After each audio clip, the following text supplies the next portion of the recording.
Okay, so thank you for coming. Thank you very much, Jane. And Matt has a family thing, but he said he was going to come early and be here for the first hour.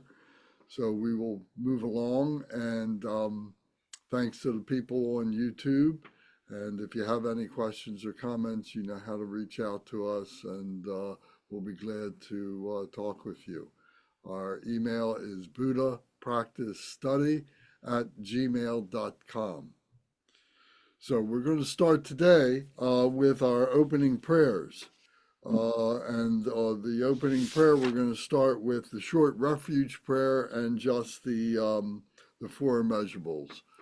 These two prayers contain the refuge prostration and also include the bodhicitta. So that's why these are encompass everything. So we start on page 9 with the short refuge prayer.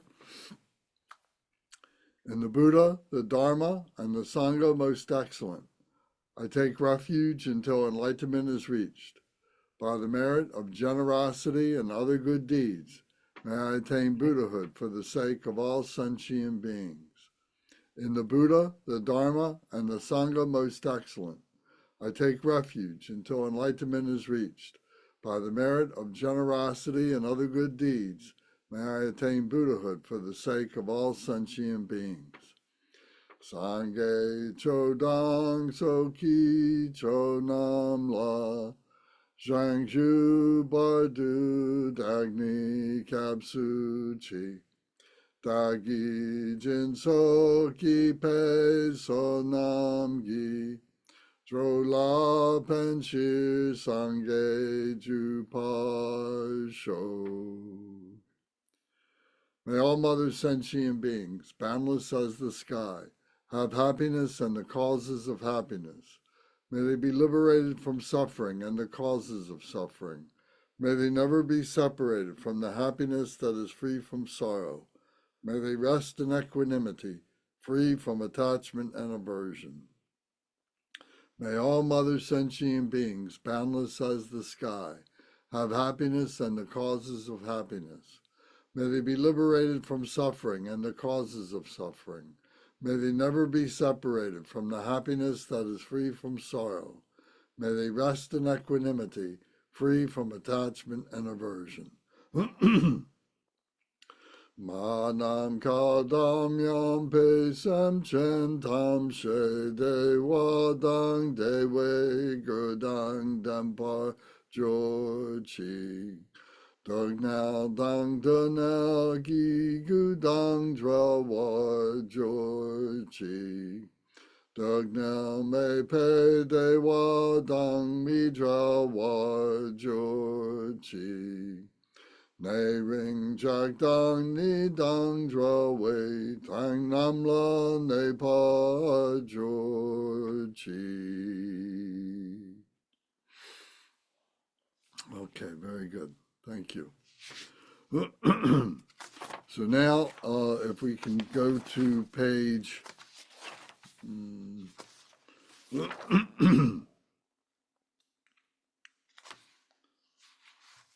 if we go to page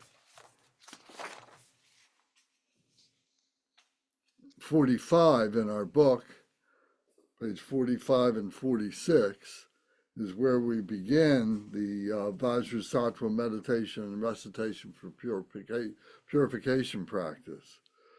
So we went over this a little bit last time, so we're going to go over it again, but we're going to do this in relation to the drawing. So if you have the image of the Vajrasattva, so I'm going to screen share it. So this image here. And if you want to make notes, you should do that. Let me see here.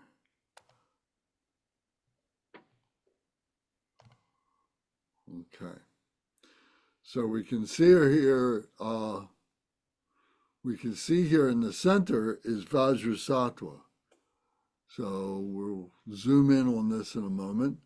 And then below this is the Samaya being. This is us. This is the ordinary being who is in meditation position, who has Vajrasattva on the crown. And above that are the empowerment deities. These are the 5 empowerment deity families. And then above that is Samantabhadra. And then over here on this side are all the Buddhas and Bodhisattvas. And then over on this side here are all the sentient beings who are on the path to become Bodhisattva, to become Buddha, and so on.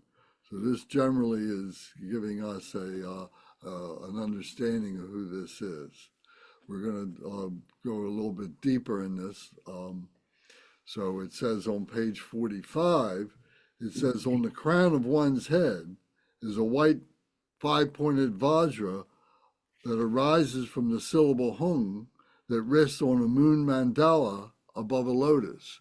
So I'm going to zoom in here.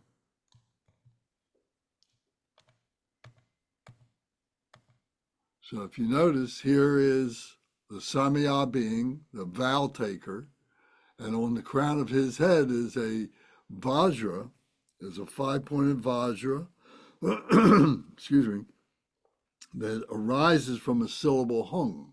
So the syllable Hung is implied here, but in the center of the Vajra is a Hung syllable.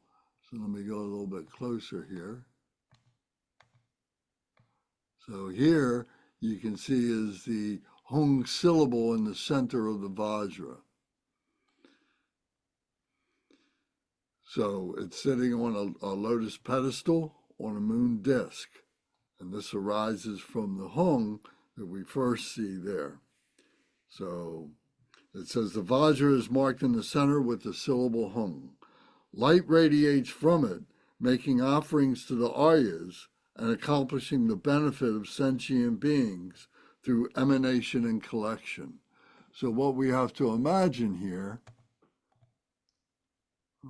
let me just zoom out here, that now from this Hung syllable is radiating light that is going out to all the beings, all the Bodhisattvas, all the Buddhas, all the Aryas, all the noble ones, these beings over here, radiating to them. And the light is coming back from them into the Vajra. So it's like the Vajra is being charged with blessings, charged with energy. It's sending out its energy. It goes to the Aryas, charges up, and comes back to the Hung syllable.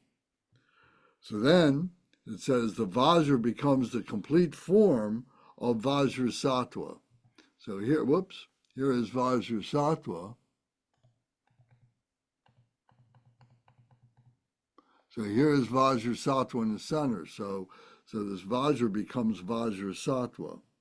He has one face and 2 hands, and he's holding a 5-pronged Vajra to his heart. So now we'll zoom into that.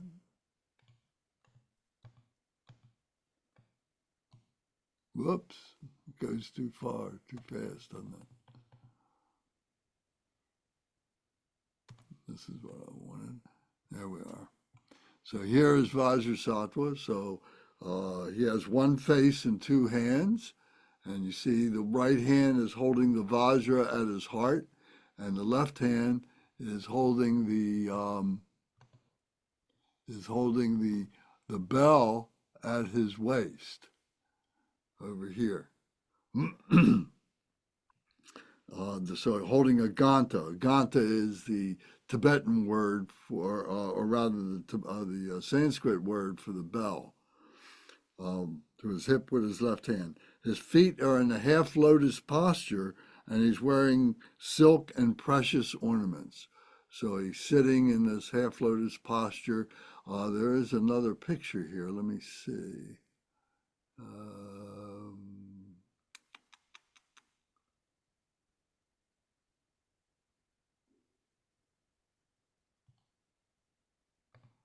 So in this image here,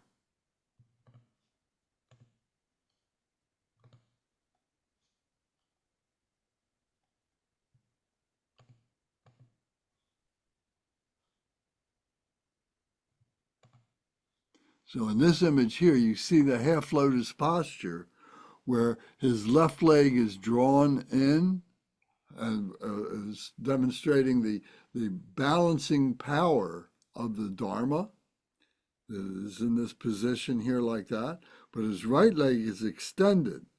And so his foot is off like this, off the pedestal like this, and we visualize that it is on the crown of the Samaya being, that it sits on this, the opening of the crown of the Samaya being. It's called the aperture of Brahma, the opening of Brahma. And that aperture goes down through the center of the body. There is a center channel that runs from the crown of the head down to 4 inches below the navel. This is the center channel that the energy that we have, our life force, is running up and down through this energy. Then there are the different chakras that intersect with that center channel, and that energy from the center channel then goes out through those different chakras into the different areas of the body and so on. So we'll have more conversation about that a little bit later. So going back to the text, it says the Vajra becomes the complete form of Vajrasattva, whose body is white, the color of light rays striking the peak of a snow mountain. So Vajrasattva is extremely, very, very, very bright and very pure. He has 1 face and 2 hands. He's holding a 5-pronged Vajra to his heart with his right hand and holding a Ganta to his hip with his left. His feet are in the half lotus posture. He's wearing silk and precious ornaments. Envision this clearly. So we should sit in this position as Vajrasattva here. So if where you're sitting right now, just for practice, just visualize that you are holding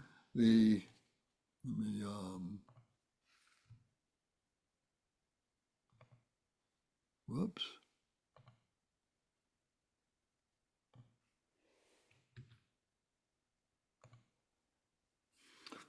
So visualize that you are holding the Vajra and the bell.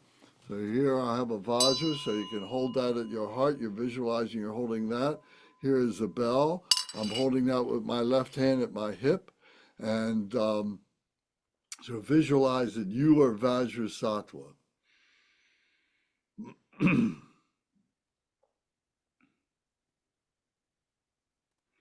So for a moment, stabilize your vision.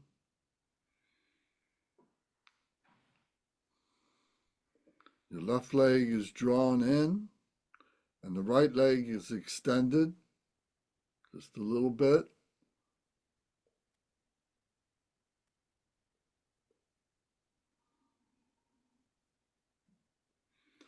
And Vajrasattva is sitting on the crown of my head. So I visualize that Vajrasattva is on the crown of my head. Okay.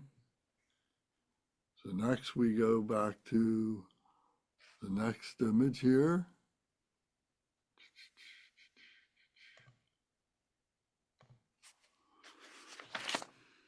So it says, light emanates from Vajrasattva's 3 places, marked with the syllables Om Ah Hung, inviting the Jnanasattvas and the empowerment deities of the 5 families.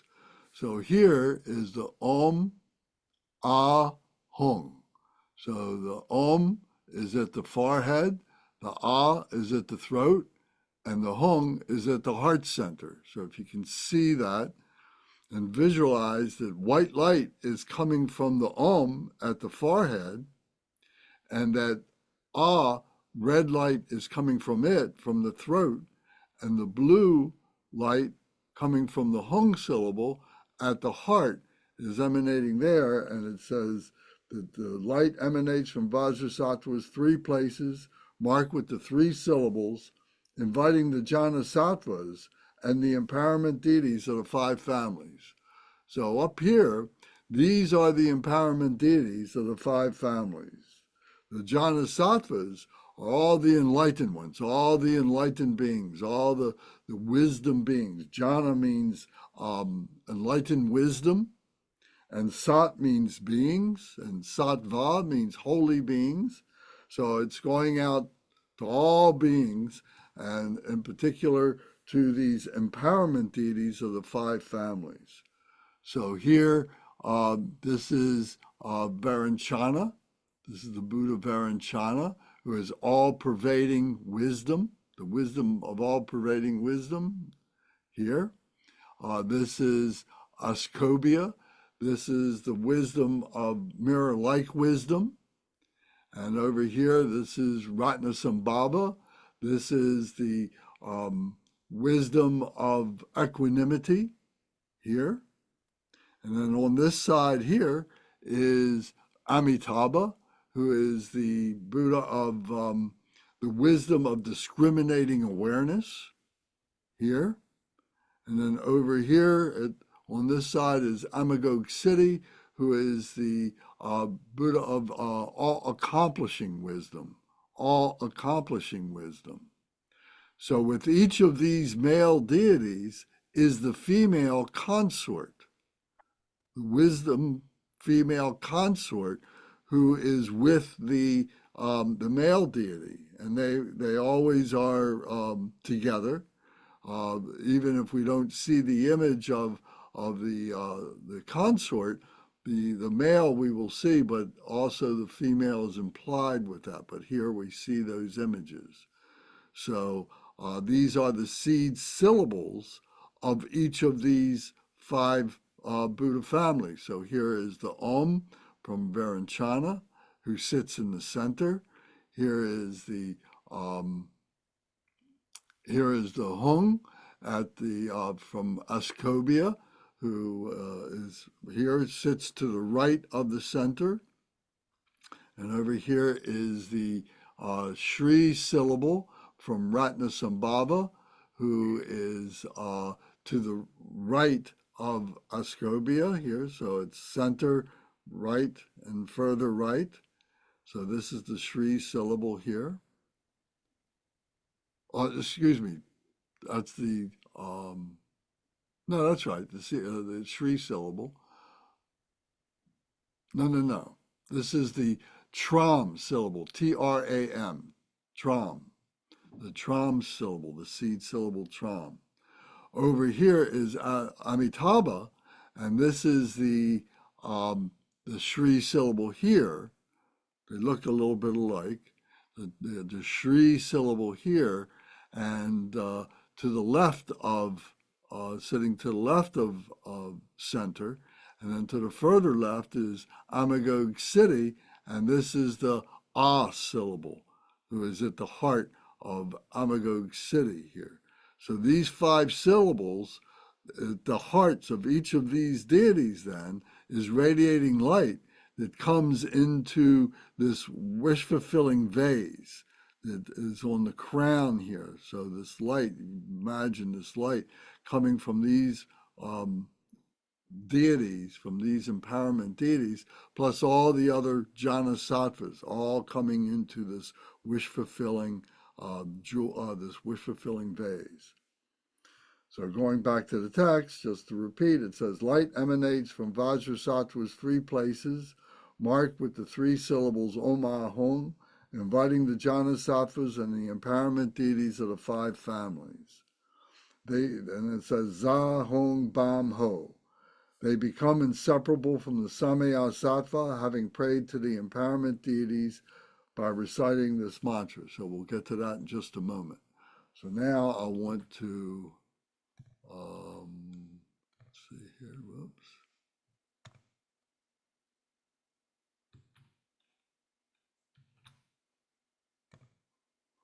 Okay, so now it says Za Hong Bam Ho. So here you can see that is the definition of this. Za is the hook. So we're hooking to those empowerment deities. We're hooking to them. So our left hand is out like this. Our right hand is out like this. Our forefinger is hooking onto the left little finger like that. Okay, so that's za. And hung is we're reversing. We're reversing. Our left hand, our right hand then turns, and our right little finger and our right little finger and our left forefinger grasp onto that, and we're tying it up like a rope, like a lasso.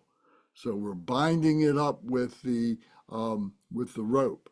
So za, hung, bam.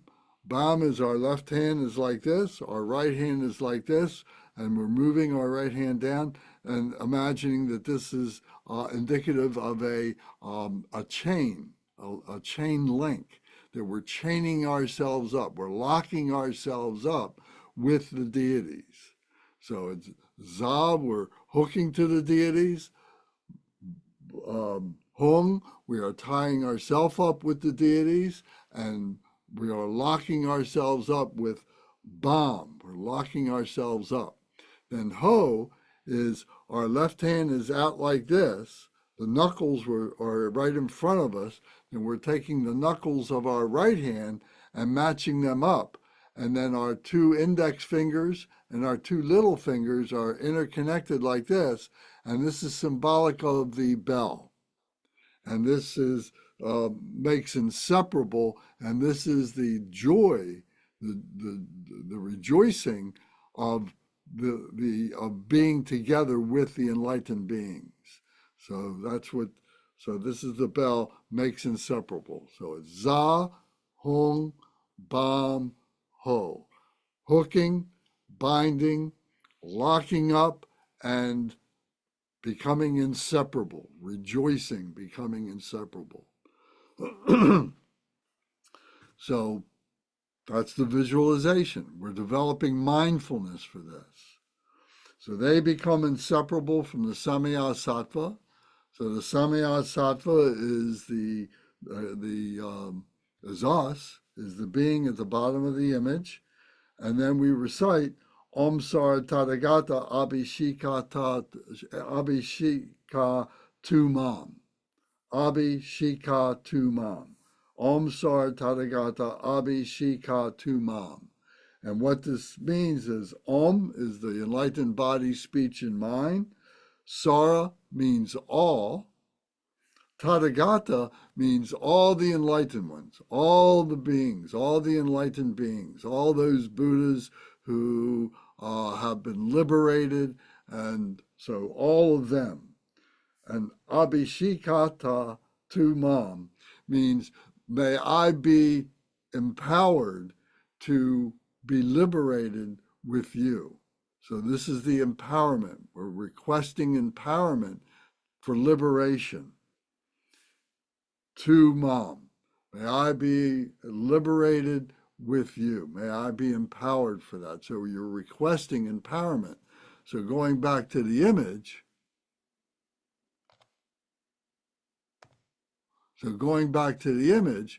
the just a moment here. So here is Vajrasattva. Here is the Samaya Sattva, the Samaya being, who is at the base here, and all this is taking place within the Samaya Sattva. So the energy, the wishes, the rejoicing, and so on is all going to these empowerment deities, comes to this vase, and then comes to us through Vajrasattva. So we're sitting here like this. So it then says, water from the vase fills the body. So this vase that is here.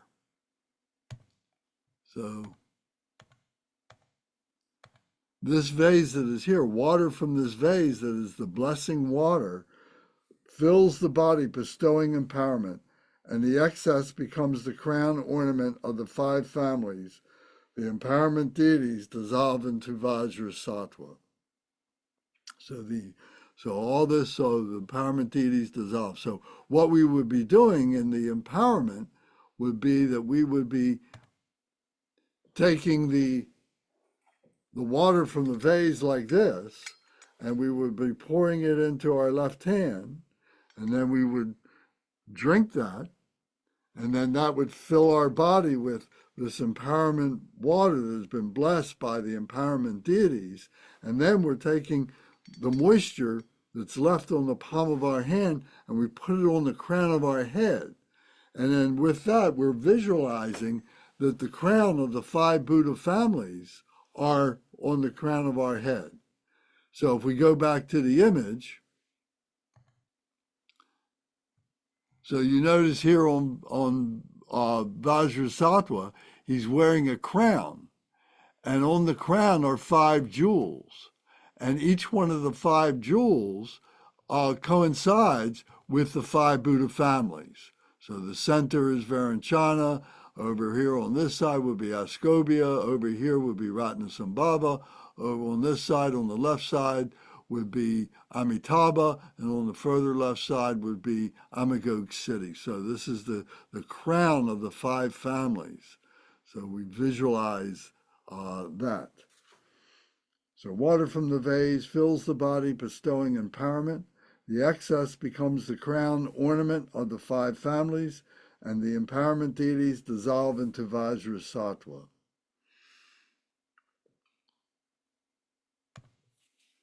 Okay, so now we do the offerings. So I'm on page 49 now.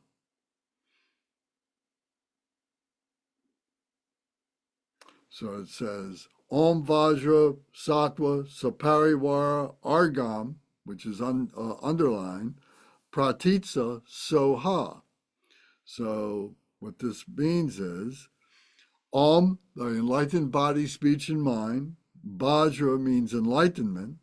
Sattva means the enlightened sattva, Vajrasattva. So Vajrasattva, the enlightened holy being.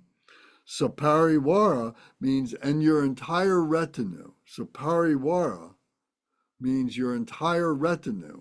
So all the different deities and so on that are involved with Vajrasattva, so going back to the image once again, would be all these deities that are over here. If you see the screen, here are all Buddhas and Bodhisattvas, holy beings, and so on like that.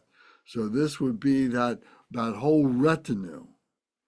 So, Om Vajrasattva Saparivara Argam. So now I'm offering drinking water. So the different offerings here are shown in this part of the image right here. These are the offering bowls. So this first one is the drinking water. This next one is the washing water. This next one here are the flowers. Then here is the incense. Let me see if I can make this a little bit bigger.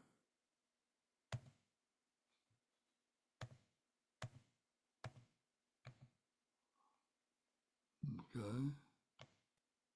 So this was the drinking water, washing water.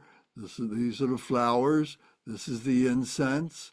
This is the light. So here is a butter lamp, a candle light, so we can see the flame. Here is the offering of the scented water or perfume. This is the offering of scented water, and this is the offering here of food. And then the 8th one would be the music. There's this one doesn't have a bowl, but this would be the music. So a bell might be shown or drum might be shown for something like that. So this is Om Sar Tathagata Abhishekata, Om Vajrasattva Saparivara Argam Pratitsa Soha. So this is the mantra that's being recited. So Argam is the drinking water, Padyam is the washing water, Dupam is the, Pushpam was the flowers, then Dupam was the incense, then Alokam is the light, and then Gande is the perfume, the scented water, Nuite is the food, and then the Shabda would be the music. So now we recite this. And we say, Om Saratata Om Vajrasattva Sapariwara Argam Pratitsa Soha. So the mudras are that we're gathering all the blessings. So we're visualizing that our left hand is a bowl, and our right hand is gathering the blessings into our heart. And then we switch hands. Now my right hand is the bowl, and my left hand is like scooping up, gathering the blessings into my heart. So I'm repeating that. Om Vajrasattva Sapariwara. I'm gathering those blessings. Then the first one is Argam. So this is drinking water. So our hands are together like a pitcher. So my two fingers and thumb are like this. They're like the bottle or the vase. Then my fingers, my three fingers on each hand are coming together, and I'm pouring water like a vase. So this is the drinking water. This is Argam. Then the next is Padyam. So now I'm taking my left hand and my right hand lying on top with the three fingers like this, and I'm scooping the water up to wash my feet, wash my face, wash my hands, to refresh myself. Then the next is Pushpam, that I'm offering flowers. Pushpam, the flowers are opening, the blossoms are opening. Pushpam. Then the next is Dupam, the sticks of incense. So burning incense to purify the atmosphere and keep away negativity and confusion. Dupam. Then the next is Alokam, where now my fingers are at the knuckle of my thumb, representing like the candle or the butter lamp, and then my thumbs up like this is the flame. So this is the light. So this is Alokam, the light. And the next is Gande. Gande is my fingers together like the bottle, and my fingers like this are like the aroma of the scented water, of the perfume. We put that on, and it's cooling. It evaporates very quickly, and it's cooling and leaves a refreshing aroma. So then the next is Nuitea, which is we're bringing our hands together. We're gathering all the food, all the harvest and everything is all coming together, and we're offering that like a plate of food to our guests. And then the next one is Shapta, where we're taking our thumb and little finger together, then our three fingers like this, and then we're beating a drum. We're beating a drum, making music. So if you have a bell, you would be ringing the bell. If you have a drum, you'd be playing the drum. If you had horns, you'd be playing the horns, whatever. So making music. So last week we talked about that this was like a guest coming to your home in India 1,000 years ago or so, who had to walk across all these fields to get to you. There was no paving, so it was hot, it was dusty. So the first thing you offer them is something to drink. You offer them something to wash themselves with. You offer flowers to them. You offer incense to purify the atmosphere, keep away negativity. You offer the light to keep away darkness. You offer the scented water to cool down. You offer the food, and then you're offering the music as a celebration. So we're visualizing that the Buddhas and Bodhisattvas, that we have invited our recognition to be able to understand, to be able to see within ourselves. So they're like guests within ourselves. Ultimately, we want them to be permanent guests. We want to be inseparable with those deities. But first, we view them as a guest, and then as our practices increase and deepen and so on, that becomes stronger, and the guest does not leave. We become inseparable with the Buddhas and Bodhisattvas.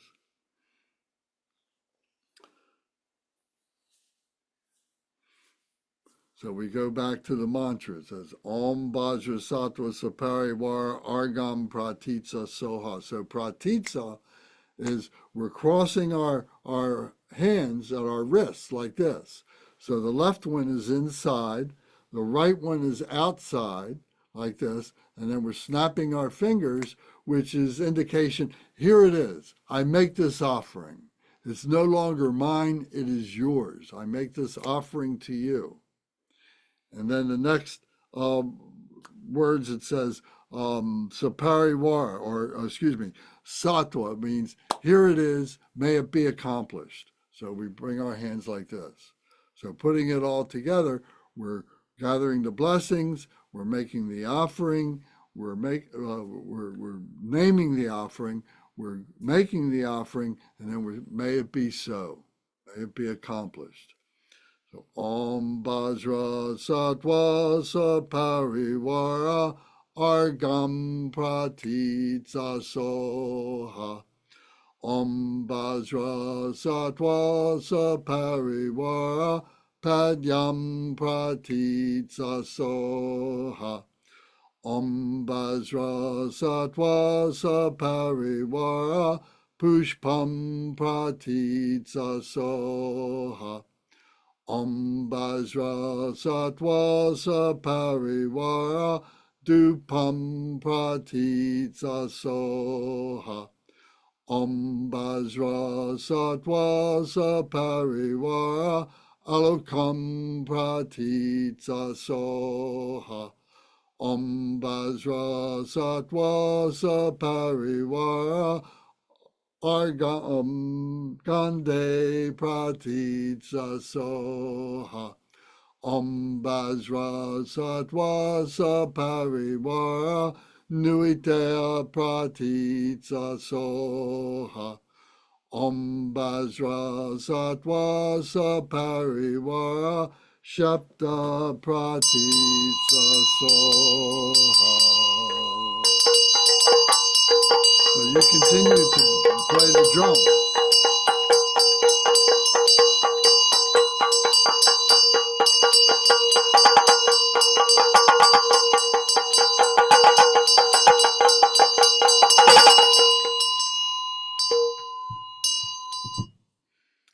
Okay, so that's the offering. And then afterwards, then we recite the praise.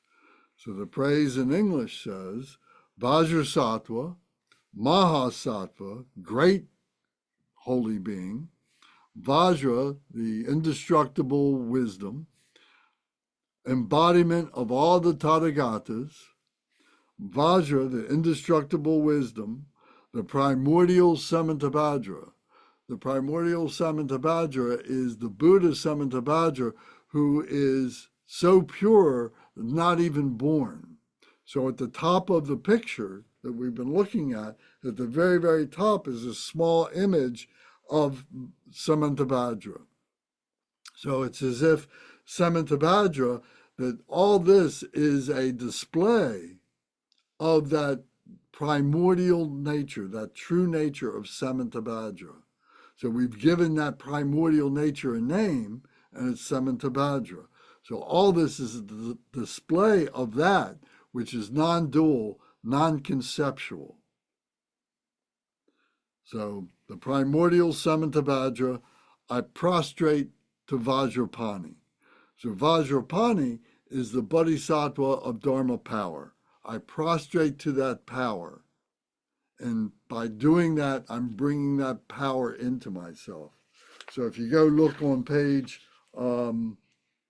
opposite page 45, 46, at the bottom you see those three images. So in the center is Buddha Vajradhara, who is the same as Samantabhadra. I know it sounds a little confusing in the beginning, but in the center would be Buddha Vajradhara, and you see he's wearing clothing and so on like that. Samantabhadra is completely naked. So some fine differences, we can talk about that another time, but that is representative of that primordial nature. Then to his right is Buddha Vajrapani. And Vajrapani, you see, is very fierce, is in a standing position, very motivated, lots of power. His right hand is out in front of him holding the Vajra like this, and his left hand is holding a noose, is holding a rope. So he's showing his power, his wisdom power with his right hand, and with his left hand, he's got the noose in order to be able to lasso samaya beings, those who wish to be bound up, to be tied up, to become inseparable with this Dharma power, not to not to subdue them, but to be able to bring them in. So maybe that's another way of saying seducing, not seducing, but tying them up, becoming inseparable. And then on the left side of Vajradhara is Buddha Vajrasattva, and you can see his image, and you can see his right foot with his toe out on the crown of Vajrasattva. Okay. So then we need to go back and do this praise. So now we go praise. Vajrasattva, Mahasattva, Vajra, embodiment of all the Tathagatas, Vajra, the primordial Samantabhadra, I prostrate to Vajrapani.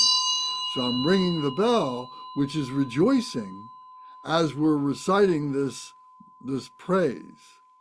So now we do it in the Tibetan, where it says, Dorje Sempa, Sempa She, Dorje Deshin Sakpa Kun, Dorje Dengpo Kuntu Zang, Chaksal Chana Dorje La O. So we're rejoicing with this praise. And this is, remember, all this is within ourselves.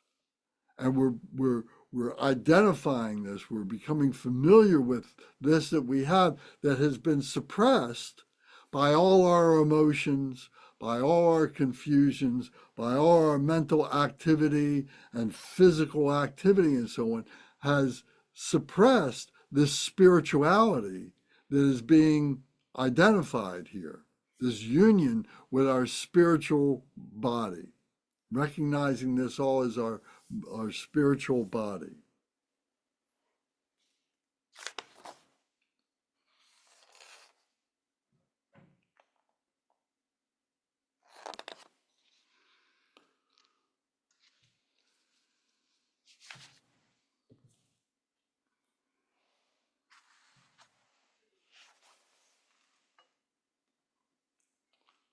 Do you have any questions, any comments you'd like to make about this? This is the time to talk about these things.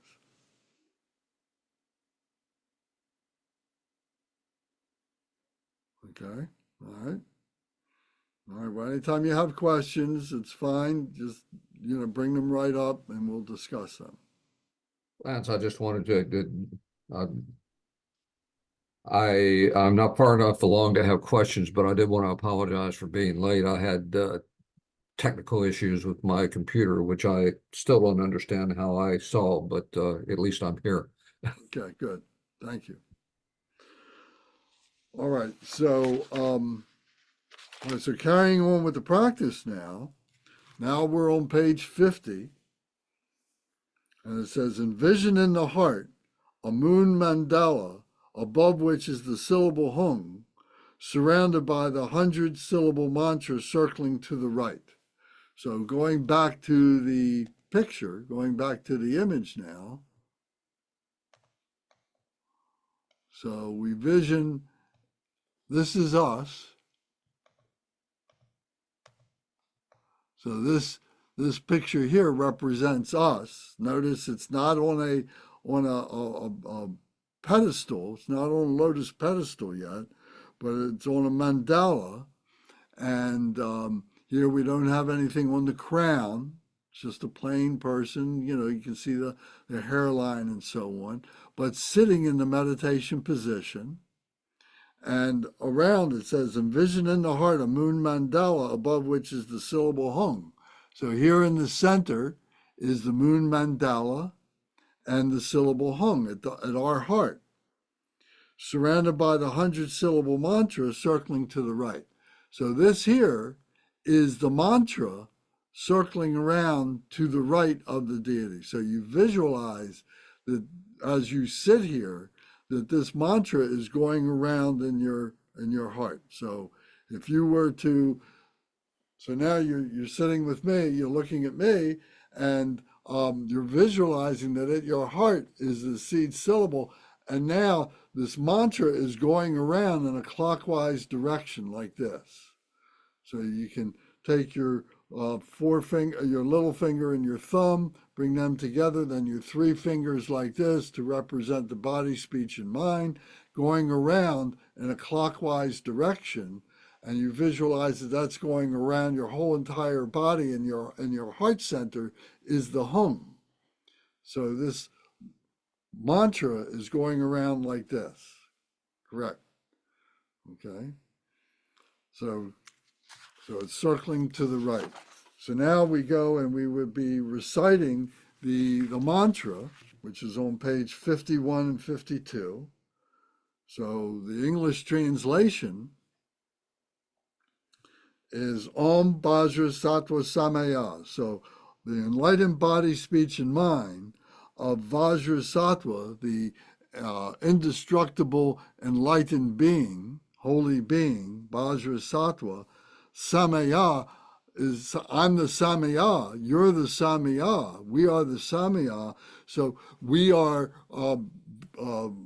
supplicating the Vajrasattva as we are the vow taker. So we're requesting this of them. So we say, Om Vajrasattva Samaya, I am the vow taker. I am requesting. I am beseeching you. So then it goes on and says, help me to protect my vow to purify myself. May you remain firm with me.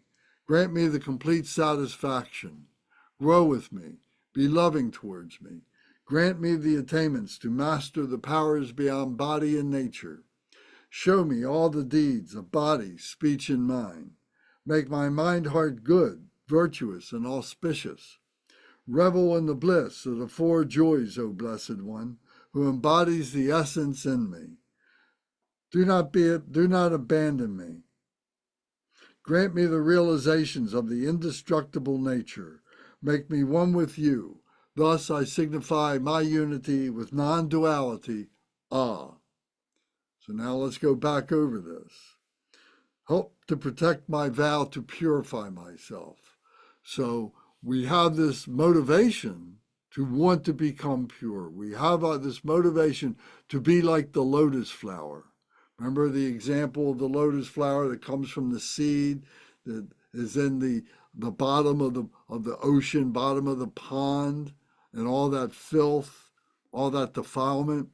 But yet, when the conditions are right, that seed opens up and the stem comes all the way up through all the ocean of suffering, all through samsara, and breaks through the surface of the ocean. And then the lotus pedestal, the lotus flower blossoms, opens up. And it's unstained by the defilements of the samsara. So we say that it's opening up in nirvana. So samsara is that ocean of suffering. Nirvana would be that freedom, would be that atmosphere above the ocean of suffering. So unstained by the defilements of the ocean. So help to protect, to purify myself. So this whole example of the seed opening and the stem coming through the water and opening up is the process of purifying ourselves. And then we open up, as the lotus flower. May you remain firm with me, because I am not going to do this perfectly, and I am going to veer off track, and I need you to be firm with me. I need to have this resolution within myself to continue on the path, and when I make a mistake, to put myself back on track, to purify myself, to purify the mistake that I make, get myself back on track. So may you remain firm with me in order to do that. Grant me the complete satisfaction. Bring me to that point. Allow me to come to this point. Guide me to this point of satisfaction, of nirvana, of becoming like the lotus flower. Grow with me as I go through the stages of the process. And I'm learning these things. I'm learning what the meanings are. I'm learning how to do the rituals. I'm learning how to do the practices and so on. Grow with me as I grow and my observations become more specific. May you be there to guide me through those observations, to reveal them to me, to help them with me. Then be loving towards me, to show me loving kindness, to show me grace, because when I make mistakes, to not punish me, to help me overcome those difficulties without making me feel guilty or anything like that. Be loving towards me. So this is all within myself. I am Vajrasattva. Vajrasattva is in here. So I'm not praying to something out there. I'm praying to something within myself, remembering that this is within me. So that's a very important part of the realization of understanding this. So then the next line says, grant me the attainments to master powers beyond body and nature. So what this means is the attainments for our spiritual body. It says beyond body and nature, beyond our physical body and our intellectual nature, our brain, that has all these ideas and so on. The ego is there, all these preconceptions are there, all that. That grant me the attainments that are beyond that, the master the powers that are beyond the physical and the intellectual to the spiritual. So grant me the attainments to that. Show me all the deeds of body, speech, and mind, the body, speech, and mind of the enlightened being. So it's through these different practices that we do, these deity yoga practices. Deity are these deities, these aspects of ourselves, these holy, pure aspects of ourselves. May we see the way in which they actualize, and may we become inseparable with them, with our body, speech, and mind. Show me all the deeds of body, speech, and mind. So it's through the yoga, deity yoga, that are becoming that yoga means union, that we become in union with our true nature. Right now, what we're more in union, if you will, with our physical body and our intellectual body. We're more absorbed with that than we are with our spirituality. So we need to be able to cut through that and be able to allow that spirituality to rise up and be able to have that as our balancing point between our physical body and our intellectual mind. Because we need our physical body, we need our intellectual. The reason why we have this body is in order to be able to recognize all this. So that when we die, when we pass away, when our body drops away, what's left is our spirit, is that spiritual body. And we're learning how to liberate that, how to become free with that. That's why we have this gift of life, in order to be able to do that. We gave ourselves this gift in order to be able to do this. So whether we can do it in this lifetime, whether it takes another lifetime, or a lifetime after that, or a lifetime after that, time means nothing at this point. So it's that we are on the path. The perfection is being on the path, realizing that, and that just letting time just go away. When we put the pressure on ourselves, oh, I got to do this now, I got to achieve enlightenment in this one lifetime and so on, it can create undue pressure. But just let it relax. We've had thousands, if not more, lives already to get to this point. You know, it wasn't as Lance, or it wasn't as Jane, it wasn't as Gary. It was as the human condition that there's this transpersonal human experience that we are all part of. We don't remember that. We don't need to remember that, you know, but we need to be mindful that that is what brought us to where we are now. And where we are now is the only place that we need to be. And if we can attain enlightenment, even for a moment, even for the click of a finger, then we want that to happen. So that's what we call a glimpse. Glimpse after glimpse. We have a glimpse of this. So during these practices, during these studies and so on, you may have that moment of epiphany. You may have that moment of a glimpse of what this is, where our ego disappears. Our identity as Lance, Jane, or Gary disappears, and we become the holy enlightened one. We become Vajrasattva. We become the Buddha, whatever you call it. We become Christ. We become Yahweh. We become Jah. We become whatever you think of, Krishna, whatever tradition you come from, that essence of that pure spiritual nature. So this is show me all the deeds of the body, speech, and mind. And then through those deities, the activities in which they take, whether it's wisdom, whether it's compassion, whether it's healing, whether it's fearlessness, all these different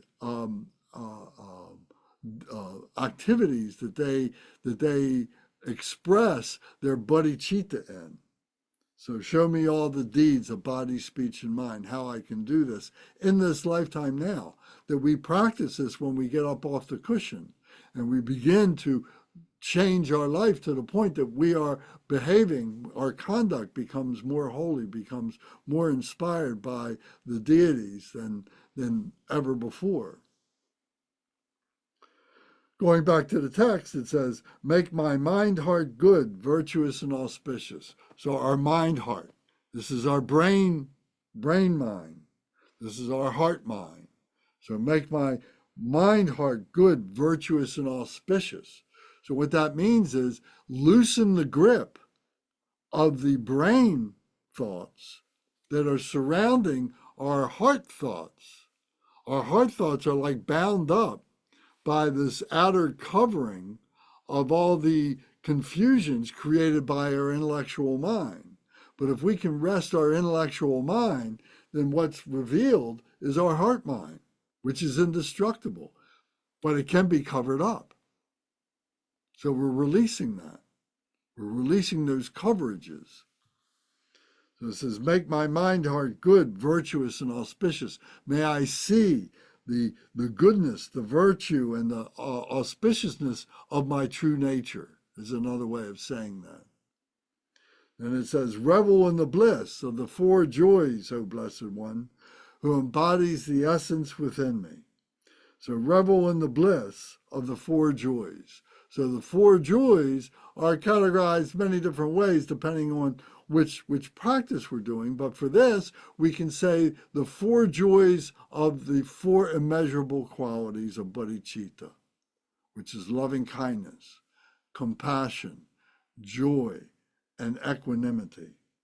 So revel in the bliss of the loving kindness, the grace that we have for ourselves, the grace that we have for other beings when they fail, when they're not doing good, and the way in which we actualize that grace is through teaching, is through the wisdom, is through being an example for them, being an example for us, recognizing the meaning of what it is that we are doing, what all these different prayers and practices are. So this is the grace, this is the loving kindness. The compassion is when we are suffering because we're not actualizing that wisdom. So the suffering that we have that comes in the way of, it can affect our body, illnesses, depression, physical drama that we have, all these different things, that we recognize that and we have compassion for ourselves and we have compassion for other beings when they are doing that. And then the other side of that compassion is the wisdom. Wisdom and compassion are two sides of the same hand. So you can't have one without the other. They together they lead to enlightenment, to liberation. Wisdom without compassion, without skillful means. Compassion is another way of saying skillful means or method, the way in which I actualize this, how I do this. The what is the wisdom, the why we're understanding, and the how is the compassion. So then the joy, the empathetic joy, is that we are in this all together. That if you are unhappy, I have unhappiness. If you have happiness, I have happiness. That we're sharing this with each other. It's very dynamic in its nature, in this phenomenal nature, and so on. So being empathetic with that and having joy for this, recognizing this life as a gift and being able to help all beings to whatever degree that you have accomplished your appreciation, your knowledge, your freedom, and so on like that. So empathetic joy. And then the last of the four joys is is equanimity, the balance of this. Sometimes it's 50-50, sometimes it's 60-40, sometimes it's 70-30, whatever it is, that there is this balance of equanimity, that we see the sameness of all of this balance, that we remain in this balance, no matter where we are in that equation. That it fluctuates, it changes. It can change during the day, it can change during a week's time, during a month's time, during a year's time, and so on like that. It's very dynamic because that's the nature of phenomenal beings and so on. But nevertheless, to be able to see that equanimity, to see that balance, to see that sameness throughout all of this, and see ultimately that it is in balance, that this balance comes from that primordial nature. That's what gives us the power for the balance in the first place, is that primordial nature, because all this is on the display path of that primordial nature, which is indestructible. So those are the four joys of the four immeasurables: loving kindness, compassion, joy, and equanimity, which are, we say, bodhicitta, the wholly enlightened mind. A wholly enlightened mind, when we realize our heart mind and not just our brain mind. So do not abandon me. Revel in the bliss of the four joys, O Blessed One, who is Vajrasattva, who embodies the essence within me. Who is within me, embodies the essence within me. So we say that this is like, all these deities are like this indestructible diamond, this indestructible jewel that is in our heart center. And this indestructible jewel is made up of bodhicitta, loving kindness, compassion, joy, and equanimity. That's what it's made of. But this diamond, this indestructible jewel, has many facets to it. And each one of these facets is an activity of that bodhicitta, the way in which that bodhicitta is actualized in everyday life and so on. So each one of these facets has a name of its activity. So Amitabha is the wisdom of discriminating awareness. Medicine Buddha is healing. Shenrezig is compassion. Manjushri is wisdom. So all these different aspects, you see, all these different facets have these deity names to them in order that we can intellectualize and kind of remember them. But they have their activity as well, and we need to be able to become familiar with all of that. This is the discriminating awareness, to recognize all this knowledge base and how we work with this. So this is all within ourselves. This is the essence within me. This is the system of the Buddhism. This is the Dharma, the Buddha Dharma, that helps us to be able to recognize all of this. And this is the beauty of this particular system. The other systems are valid. Christianity, Judaism, Hinduism, Jainism, whatever one you pick, the essence of them is all saying the same thing, but in different terms, in different ways. And the Buddhism is very, very, very articulate and very detailed in the way all this goes together.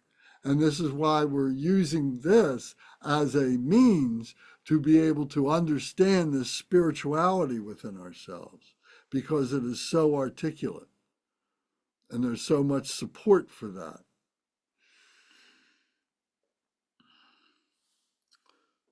So then the next line says, do not abandon me. Do not go away from me. This is the little mind talking to the big mind, saying, oh, you can escape me. I can, for years, for lifetimes, I completely abandoned my spirituality. So now that I recognize it, please don't recognize me. If I fall, if I fail for some period of time, be there when I get back and when I come back to you. And of course it will be. Do not abandon me. Grant me the realizations of the indestructible nature. Grant me the realizations of the indestructible nature. So these realizations are like the heart thoughts that rise up during our meditations, whether we're sitting on the cushion or whether we're out and about doing things every day. We can have realizations in those situations just as well as having them while sitting on the cushion. So grant me the realizations of the indestructible nature. We can be out in the supermarket or wherever, and some situation occurs, and we recognize that indestructible nature within ourselves, seeing that display, that activity going on. That activity, they may not realize it themselves, but you realize it. You see it all as a display of all this indestructibility, of all this wisdom. All this is on the path of becoming enlightened. So we talk about the ground, we talk about the path, and we talk about the result or the fruition. So the ground is where we are, and the path is the pathway we're on, and the fruition is the realization of that, realizing that we were there the whole time on the ground, but we just weren't pure enough to be able to recognize it. So we entered the path and got it along the path. We can have that realization of that path, of being on the path and the result anywhere, anytime. So grant me the realizations of the indestructible nature. When we are sitting on the cushion, we do have the ability at that time to really focus our one-pointed mindfulness on the meaning and the dynamics of what brought us to that, and beyond that, to be able to abide in that indestructible nature, in that concept of oneness that is beyond our able to express it, to have that experience of nirvana, to have that experience of purity, that experience of liberation from all that we know as a human being, that we experience as a human being. That pure essence that we have, to experience that. So, so that's the indestructible nature. So then it says, make me one with you. May I signify my unity with non-duality. So make me one with you, make me inseparable with you. And thus, may I signify my unity with that non-duality, that oneness, that idea of oneness, which is a concept. And we need concepts, in our brain to be able to intellectualize this, but my unity with that non-duality, it seems like they're, it seems like they're mutually exclusive, but then we say, and is like taking a sword and cutting through all the duality. So please, at this point, raise your right hand like this, and then and then cut through all the duality. Cut through all the dualistic nature. Cut through all the emotions. Cut through all our preconceived ideas. Cut through all our habitual tendencies. So that's very powerful. When we say Om Ahung, we're saying Om is the body, speech, and mind. Is the cutting through, is the realization, is the intellectualization of what all that is, of that spirituality. And the Hung is coming together of that wisdom in our heart center. Om Ahung. That's what that represents. And by doing these things, these silly things like bringing our hand down and everything, and holding our hands, making like we're holding the implements and so on, really helps us to feel, to have a visceral experience with what it is to transform ourselves as these deities, which are just characteristic, which are just fabrications, which are just, objects of the mind that temporarily help us to recognize, that degree of purity and so on. At some point, we don't need those things anymore.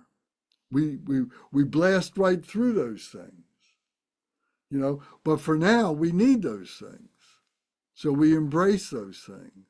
And again, this is the beauty of the Buddhism, of the Buddha Dharma, because it's so articulate, because it goes into such detail about these things.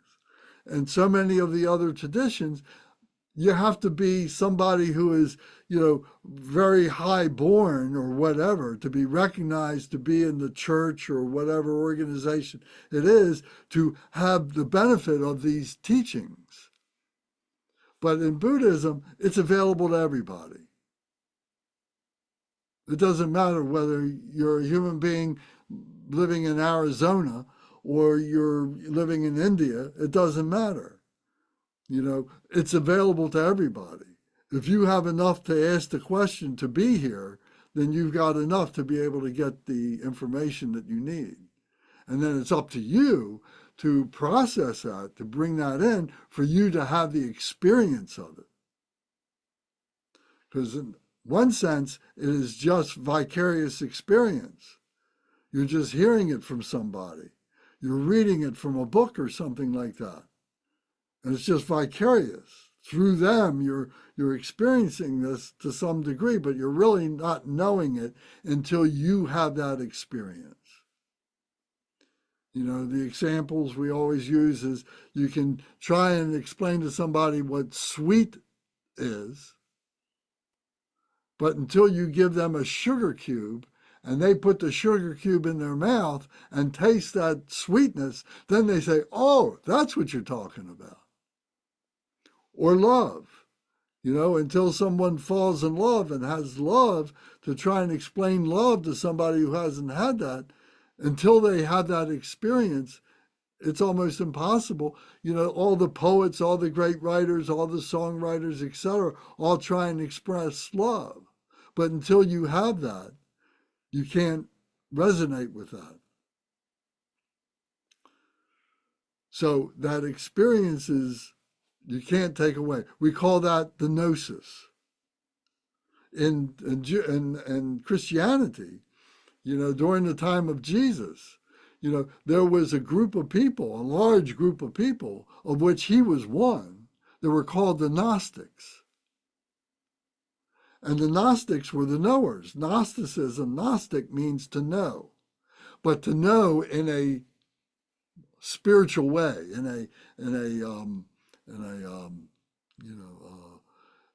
it's like putting your hand on the stove.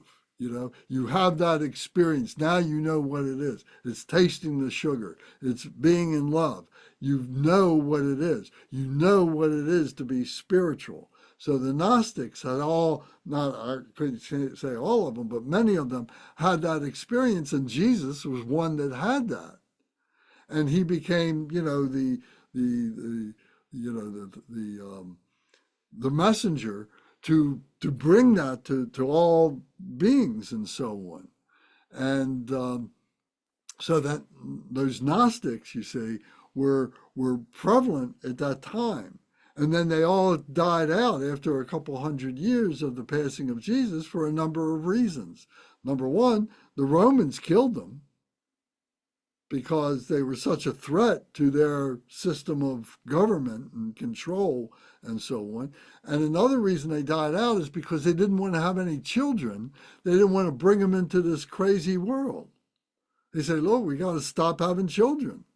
All they're coming into is this suffering. So if we stop, it'll stop with us.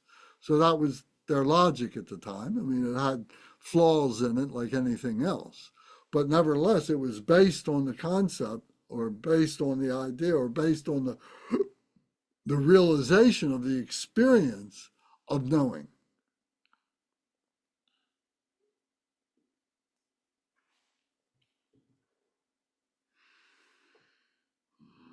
So then we recite the mantra.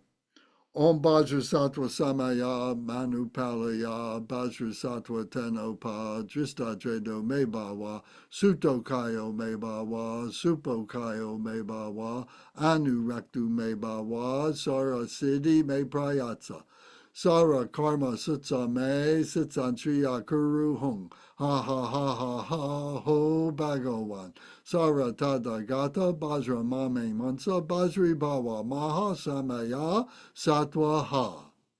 So this is in Sanskrit. The mantras, most all these deity yoga mantras, are all in Sanskrit. The Buddha taught in Sanskrit. Sanskrit at this time was only an oral transmission. There was no written language for it at the time. So, but these syllables, these sounds, are all charged with spiritual energy that has continued, that hasn't been born and hasn't died. And we are harmonizing with that as we recite these mantras. And at any given time on this planet, there are thousands, if not tens of thousands, if not hundreds of thousands, if not millions of people, other people, who are reciting these mantras or other mantras like these that we are harmonizing with. So as we recite this, we're feeling like, that we are in this vibration. We are harmonizing with this vibration and just, becoming one with it, if you will. If we were discordant with it, then it'd be like a bubble that's coming through this vibration of this bubble of noise, this discordant thing, that needs to harmonize and so on. So these are just visualizations to help us to recognize the power of the mantra. The word mantra means mind protection.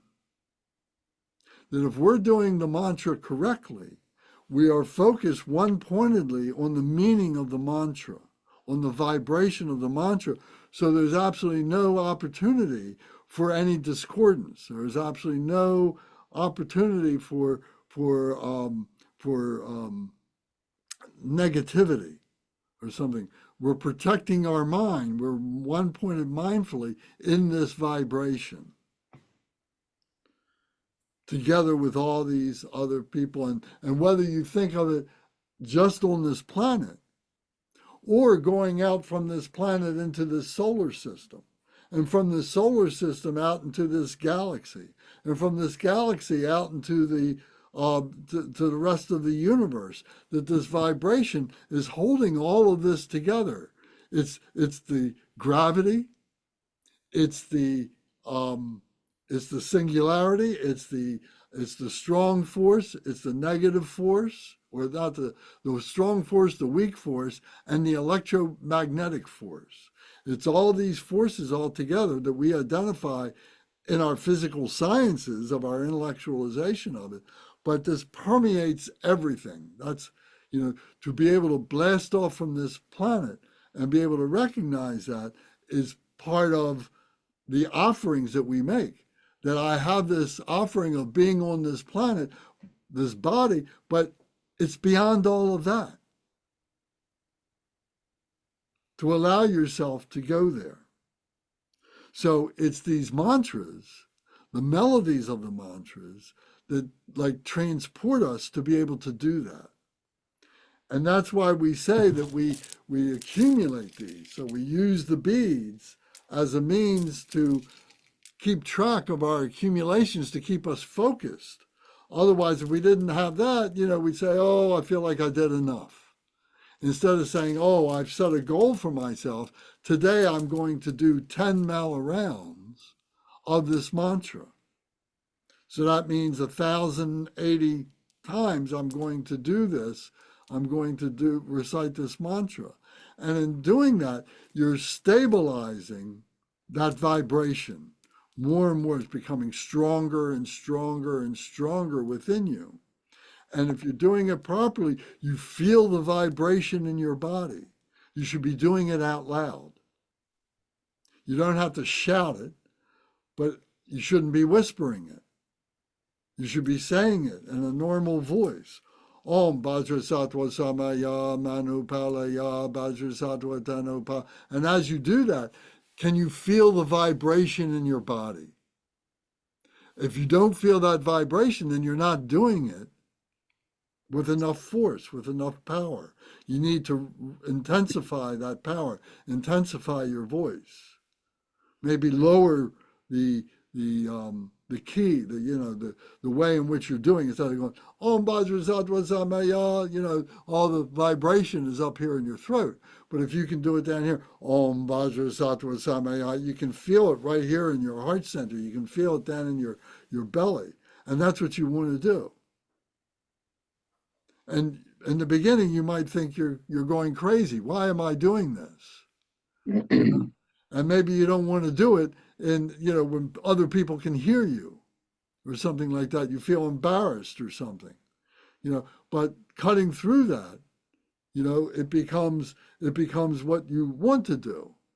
Whether what anybody else thinks about it, you can't control. So if you need to put yourself in a room where you can close the windows, close the doors, nobody's going to bother you, you're not going to bother somebody else, then maybe that's what you need to do to stabilize the practice and so on. But it's important to get that vibration going. And then after you finish your 10 mala rounds or whatever, that you still have that vibration in you. You can feel that for quite some time. Maybe it's 5 minutes, maybe it's an hour, maybe you feel that vibration for a day or 2 days or 3 days. That buzz, we talk about that. That buzz stays with you. And then when it starts to go away, you can just recite this one time and bam, the buzz is right back again. That vibration is right back again. So it never leaves you. It's there all the time. That vibration is penetrating everything. And through these mantras, we're recognizing it. We're tuning into that radio station and locking in with it. Lance, can I say something? Please. This one particular mantra is one I've realized stays in my head for the rest of the day. Like I'll if I'm quiet enough, it's playing. Yes. Just this one, I mean, just recently though, it's just this one. So I was gonna ask about it.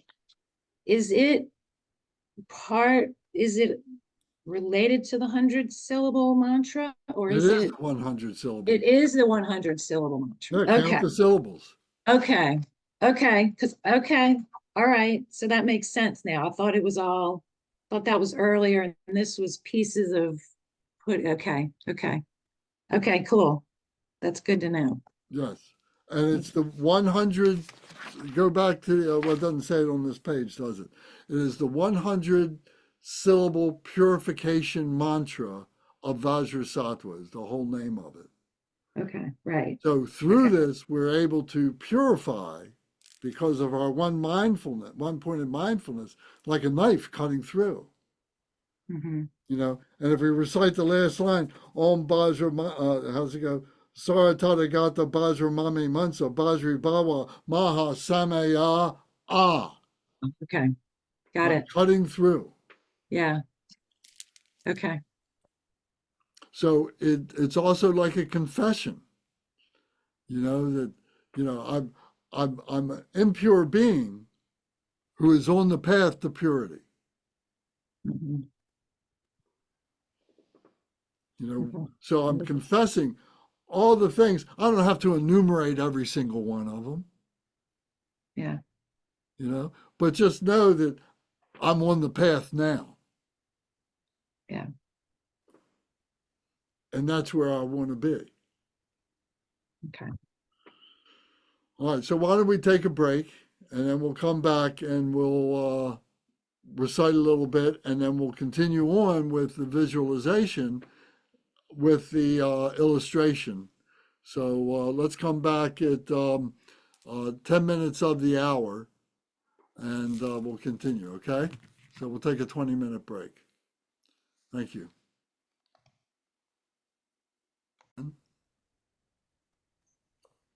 Well, I thank you both for coming back, and everybody on YouTube.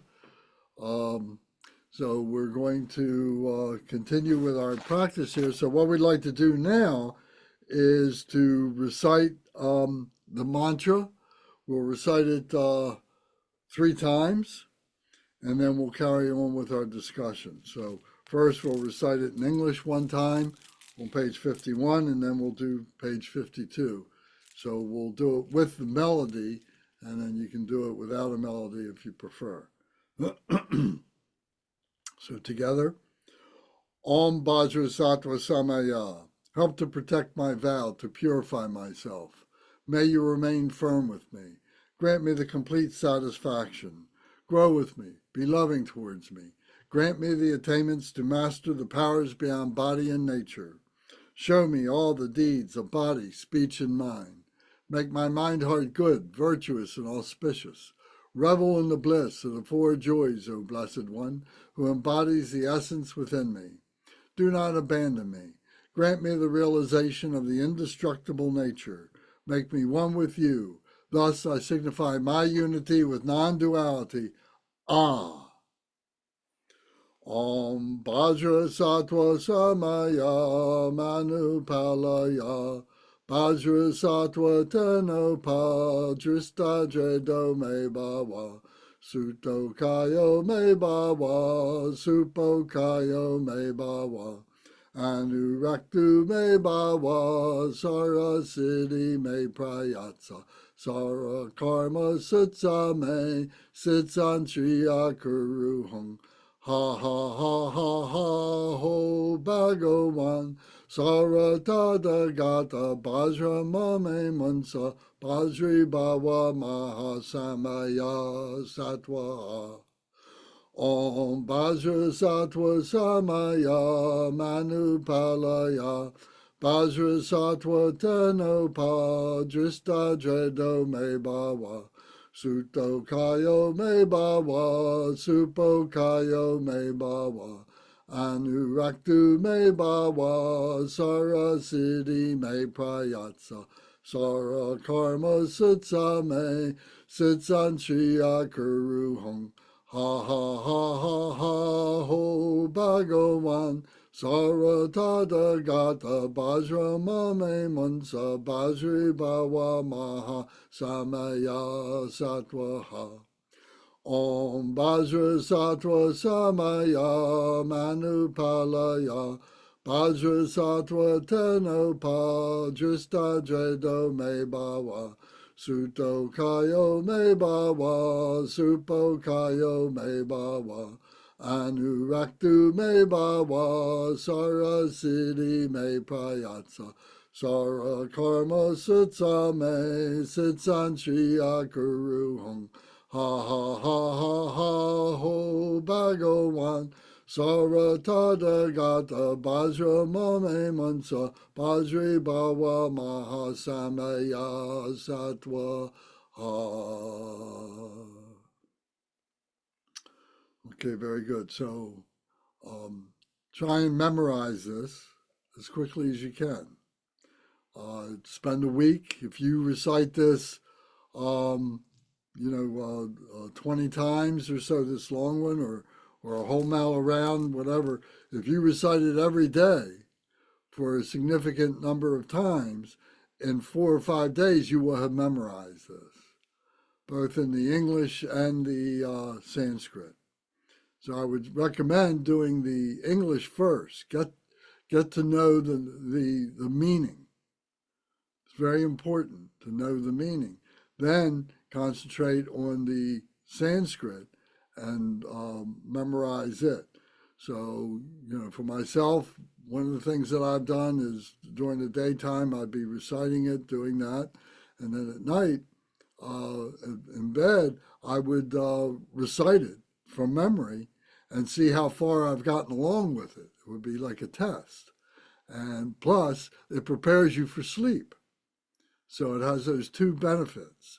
But you should, at some point, be able to memorize these and be able to recite these without needing the books. And that's a good practice. That's a good sign of your being a practitioner, is being able to memorize these. If you were to do the Ngöndro, you'd be reciting this 111,111 times. So after a short period of time, you would have memorized that. But then the accumulation, as you do it every 10,000, you really find that there is a notch, there is a level that you reach. And then you do the next 10,000, you go to the next level of understanding and embodiment of the deity, of the practice, and so on. So that's what's being taught here through the Ngöndro. This is what the Ngöndro is to familiarize yourself with this process and see the benefits of how the process works.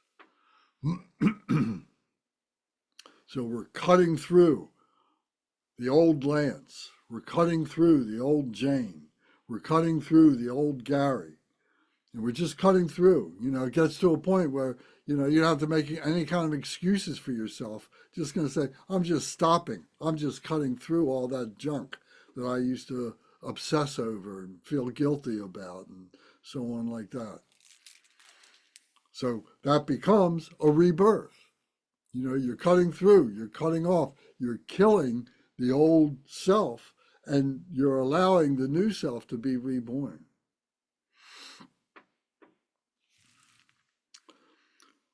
Okay, so we go to page 53. So now it says, light radiates from the seed syllable and the mantra garland, making offerings to the Buddhas and Bodhisattvas and purifying the negative actions and obscurations of sentient beings.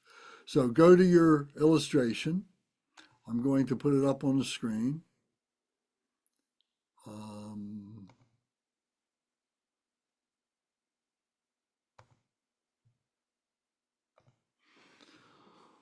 Okay, so here we have our illustration. So it says, light radiates from the seed syllable and the mantra garland, making offerings to the Buddhas and Bodhisattvas and purifying the negative actions and obscurations of sentient beings. So here in the illustration, here we are, the Samaya being right here. And with the mantra garland going round in the circle in a clockwise direction, and at the center is the hung syllable, as it says right here. And the light is radiating from that seed syllable and the mantra garland, the light that's creating, which is a brilliant white light, making offerings to the Buddhas. So here are the Buddhas and the Bodhisattvas over here, and purifying the negative obscurations of sentient beings. So here are the sentient beings.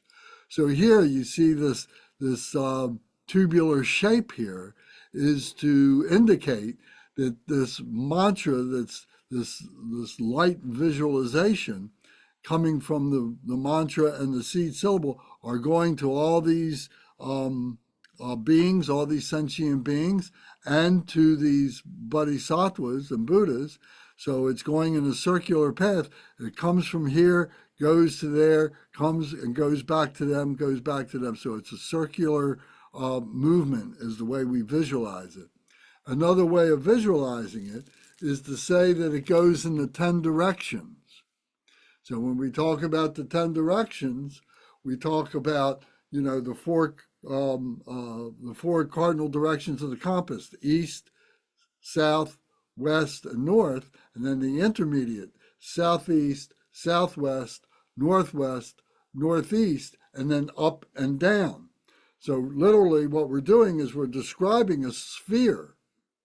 So as this light is going out, it's not going in a linear direction. It's going in an omnidirection. It's going everywhere at one time, like a sphere, filling up a sphere, and then the sphere gets bigger and bigger and bigger, and so on. So to think of it in those terms is very, very, very helpful. So now it says, let me see here, I just want to.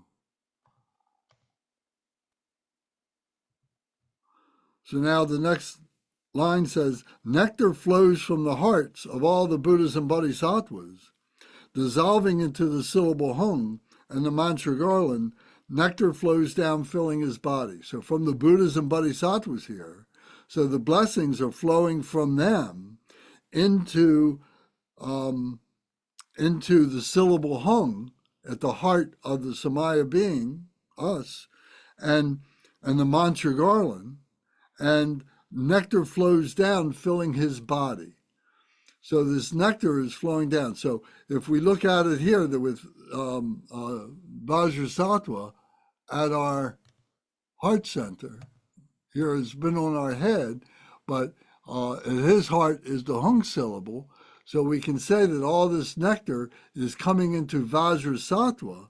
Vajrasattva is sitting on the top of our head with his big toe on the Brahma aperture, on the opening in our skull. So his body is filling up with all these blessings of the Buddhas and Bodhisattvas. White nectar then flows out from his big toe into the crown of our head and comes down and fills our body. And as it fills our body, it's pushing out all the negativity, all the confusion, all the defilements are being pushed out through the lower sense doors, through the anus and the urethra, through the lower pores of the skin, through our feet, through our toes, out through the lower part of our body, and then filling our body with that white nectar, that brilliant white nectar, completely filling our body after all that negativity is pushed out. So it says, flowing out through the big toe of his right foot, nectar enters one body through the crown of the head. All of one's negative actions, obscurations, faults, and shortcomings from beginningless time in samsara are expelled in the form of black soot and dirty grease through the lower sense doors and pores of the skin. It is like a container that has been emptied and milky nectar has flowed in. Meditate that it is filled. So that's the visualization that we take on as we are doing the mantra, that this white light filling up Vajrasattva, coming out through his big toe, entering the crown of our head, coming down through the center channel, pushing out all that negativity, our body being full of the white light itself, and then the mantra radiating to all beings, and that light going out to all sentient beings. So that circular, that omnipresent, that omnidirectional filling up of that sphere is our mindfulness as we recite the mantra. So now let's continue with that. Let's do that 20 times, or maybe 11 times. We'll recite the mantra now. So this time we'll do it without the melody. We'll do it with a straight chant. We'll do the English first, just to set our mindfulness up.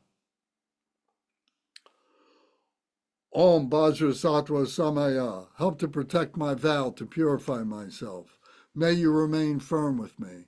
Grant me the complete satisfaction. Grow with me. Be loving towards me. Grant me the attainments to master the powers beyond body and nature. Show me all the deeds of body, speech, and mind. Make my mind heart good, virtuous, and auspicious.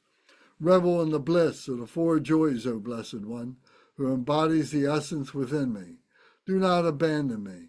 Grant me the realization of the indestructible nature. Make me one with you. Thus I signify my unity with non-duality. Ah. Om Vajrasattva Samaya Manu Palaya Vajrasattva Tenopa Dristadredo Me Bawa Sutokayo Me Bawa Supokayo Me Bawa Anuraktu Me Bawa Sara Siddhi Me Prayatsa Sara Karma Sitsa Me Sitsan Shriya Kuru Hum Ha ha ha ha ha ho Bhagavan Sara Tadagata Bajra Mame Mansa Bajri Baba Maha Samaya Satwaha. Om Vajrasattva Samaya Manu Palaya Vajrasattva Tenopa Dristadredo Me Bawa Sutokayo Me Bawa Supokayo Me Bawa Anuraktu Me Bawa Sara Siddhi Me Prayatsa Sara Karma Sitsa Me Sitsan Shriya Kuru Hung Ha ha ha ha ha ho Bhagavan Sara Tadagata Bajra Mame Mansa Bajri Baba Maha Samaya Satwaha. Om Vajrasattva Samaya Manu Palaya Vajrasattva Tenopa Dristadredo Me Bawa Sutokayo Me Bawa Supokayo Me Bawa Anuraktu Me Bawa Sara Siddhi Me Prayatsa Sara Karma Sitsa Me Sitsan Shriya Kuru Hung Ha ha ha ha ha ho Bhagavan Sara Tadagata Bajra Mame Mansa Bajri Bawa Maha Samaya Satwaha.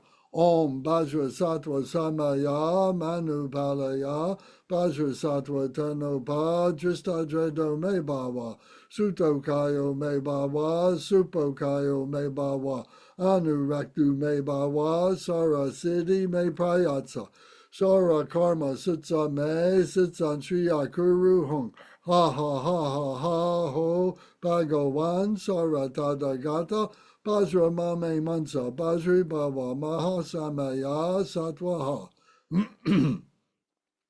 Om Vajrasattva Samaya Manu Palaya Vajrasattva Tenopa Dristadredo Me Bawa Sutokayo Me Bawa Supokayo Me Bawa Anuraktu Me Bawa Sara Siddhi Me Prayatsa Sara Karma Sitsa Me Sitsan Shriya Kuru Hung Ha ha ha ha ha ho Bhagavan Sara Tadagata Bajra Mame Mansa Bajri Baba Maha Samaya Satwaha.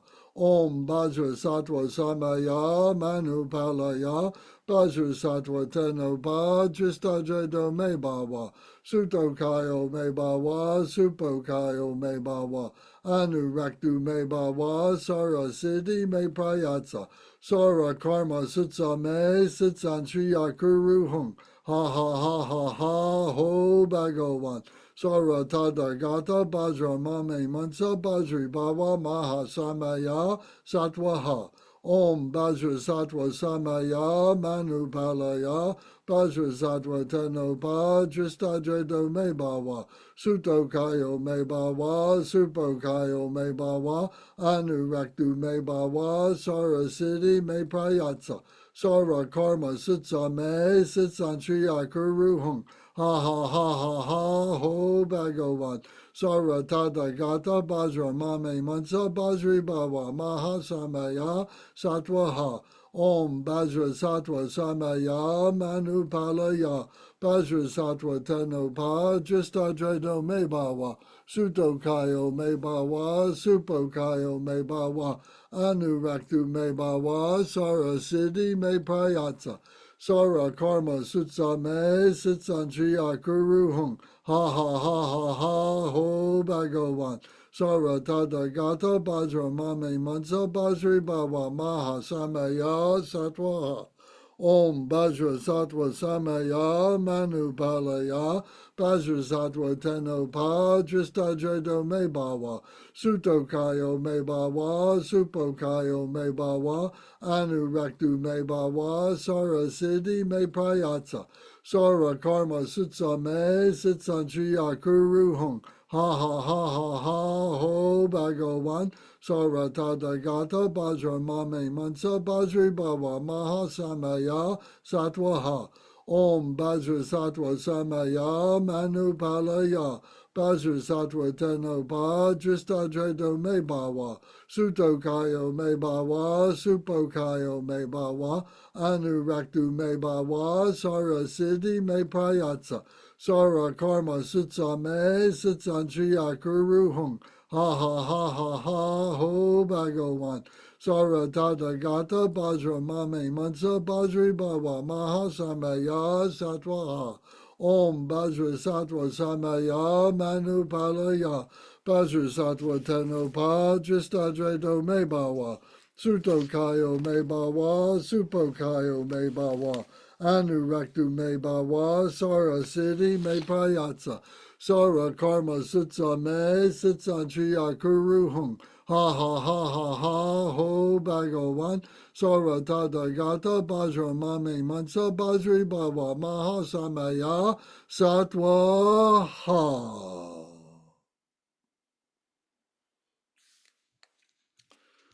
Now to the next page, 55. After the session, we recite the following. Protector through delusion and ignorance, I have broken my samaya. Lama protector, grant me refuge. Master, Vajra holder, the personification of great compassion, please grant me refuge. After praying in this way, Vajrasattva says, child of noble family, all of the violations and breakages of samaya you have committed are purified. Then set the mind in the non-dual state nature and meditate in that absorption state. So now we visualize that we are sitting in the lineage tree or in front of the lineage tree, the other side of this image of the Vajrasattva. And we say, protector through delusion and ignorance, who has cut through delusion, who has cut through ignorance. I've broken my samaya. Doesn't matter how many samayas or what they were, but I'm asking for protection and I'm asking for purification. Lama protector, grant me refuge. Take me into your heart. Master, Vajra holder, the personification of great compassion, please grant me refuge in the three jewels, the Buddha, the Dharma, and the Sangha, the body, speech, and mind of Vajrasattva. After praying in this way, Vajrasattva says, child of noble family, of the lineage tree, you are of the lineage tree. This noble family, all of the violations and breakages of samaya, of the vows that you have taken, the samaya, the vows that you have taken, you have committed, are purified. So through this practice, we're purifying slowly, slowly. Not that it happens one time immediately and is perfectly stable. It happens for a while, it remains stable for a while, but then after a period of time, it begins to fade and we go into our habitual tendencies and so. But then we do the practice again the next day or later that day, and we purify again. So slowly, slowly, we begin to be able to stabilize this practice in our heart mind all the time. So this is what the 100,000 prostrations, this is what the 100,000 recitations, the 100,000 accumulations is all about, to really show us, to teach us, to demonstrate to us, to allow us to have that kind of stability. Then once we do that, once we establish that stability, it never leaves us. And even if for a moment it seems like, we're not paying attention, we can just stop whatever it is that we're doing and we can just take a moment and get right back to this stability. It hasn't left us. So we can recite the mantra, whatever's necessary. We can just do the visualization. We can just take a moment and pause and find that stability is always there with us. So now we will go back to page 55 again and recite that in the English, and then go to page 56, recite it in the Tibetan, and then we will do a 15-minute meditation, a dissolution meditation. So we begin. Protector through delusion and ignorance, I have broken my samaya. Lama protector, grant me refuge. Master, Vajra holder, the personification of great compassion, please grant me refuge. After praying in this way, Vajrasattva says, child of noble family, all of the violations and breakages of samaya you have committed are purified. Dagni se mon payi, dam shigle ni galzin yam, lama gumpo kyab sochi, so wo dorje jimpate, tukje nyampo dagni chem, drove so wo dagla kyab.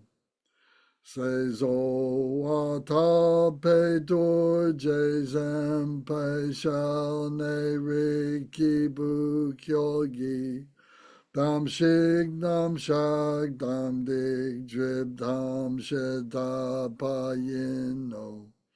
Say nagwa chin ne rang la tempe rang ni lunang yi som dag chur me du yor. Now we set the mind in non-dual nature and meditate in that absorption state. So sit in the Vajra posture.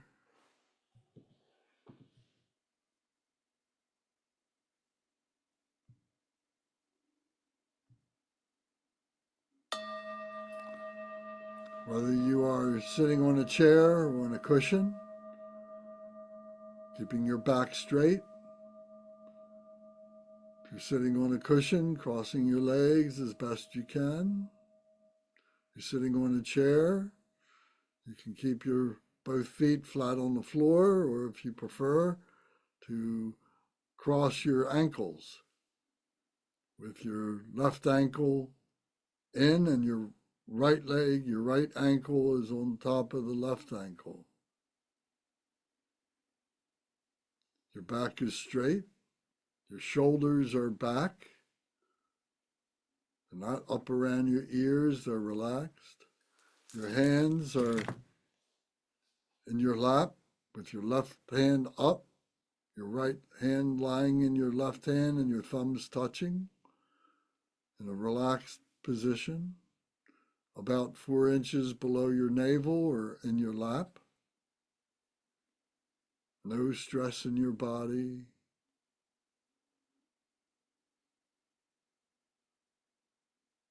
Your neck is just a little bit forward and your chin is just a little bit down, tucked in a little bit. Your eyes can be open or closed. Closed in the beginning is good. If they're open, just to gaze 4 or 5 feet in front of you, not looking at anything in particular.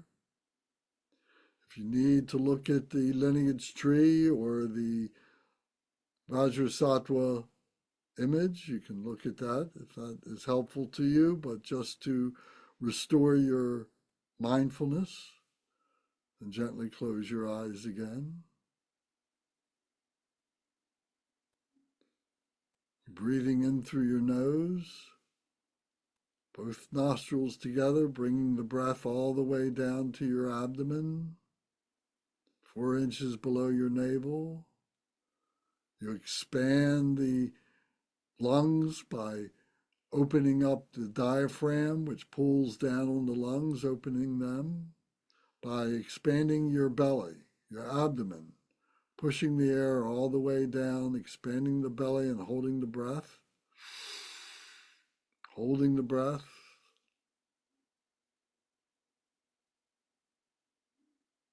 Then exhale by squeezing the abdomen. It pushes against the diaphragm, pushing against the lungs, squeezing out all that stale, negative, dark air. And holding the breath. You can push it out through both nostrils, or you can gently open your mouth just a little and push it out through your mouth. Exhaling. Hold the breath.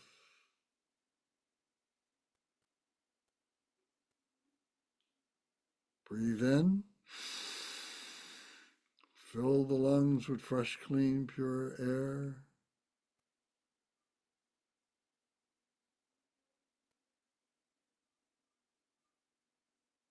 Exhale, squeeze the abdomen, push out the stale, negative, dark air, and hold it.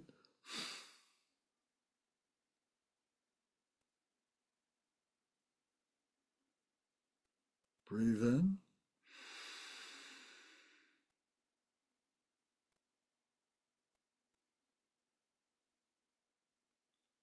Exhale.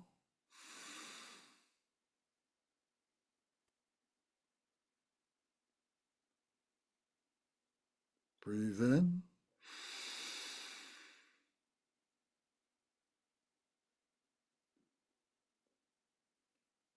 Exhale.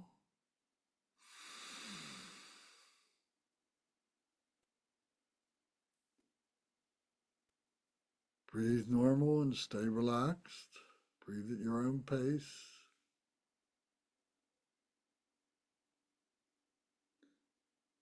Visualize that the crown of your head is Vajrasattva with his right big toe on the crown of your head at the aperture of Brahma. Visualize that Vajrasattva is filled with the blessings of all the Buddhas and Bodhisattvas. Milky white nectar fills his body.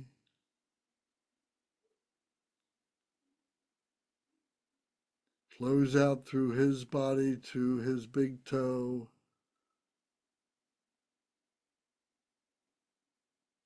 Filling the center channel of your body with white light, and filling the entire body with white light, milky white light,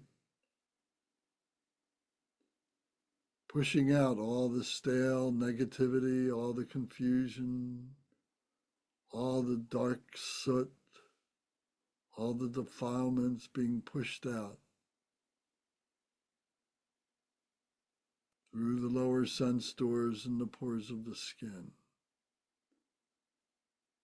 filling your body with pure white light.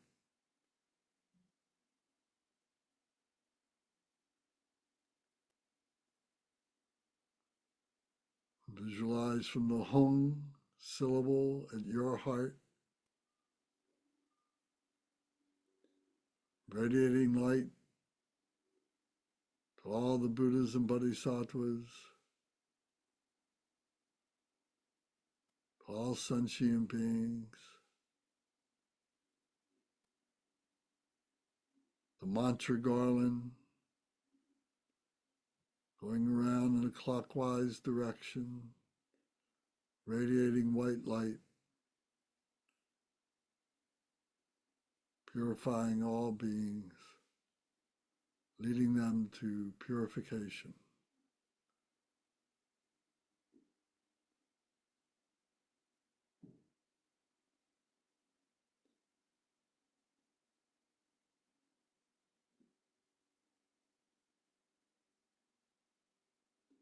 Visualize the hung at your heart,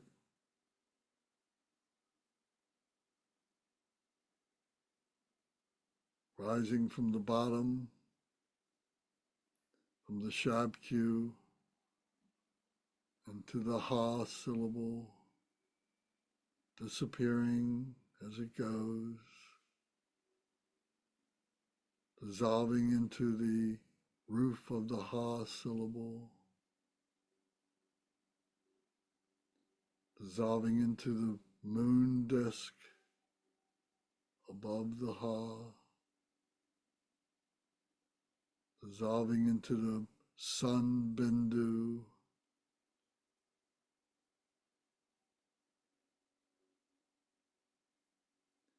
dissolving into the nada, a light flickering, a flame flickering, burning away, dissolving, dissolving, becoming invisible in the emptiness.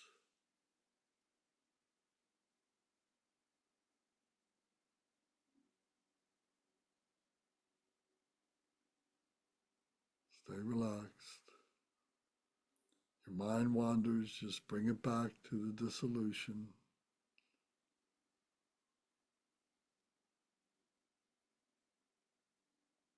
And stay in the emptiness, the shunyata.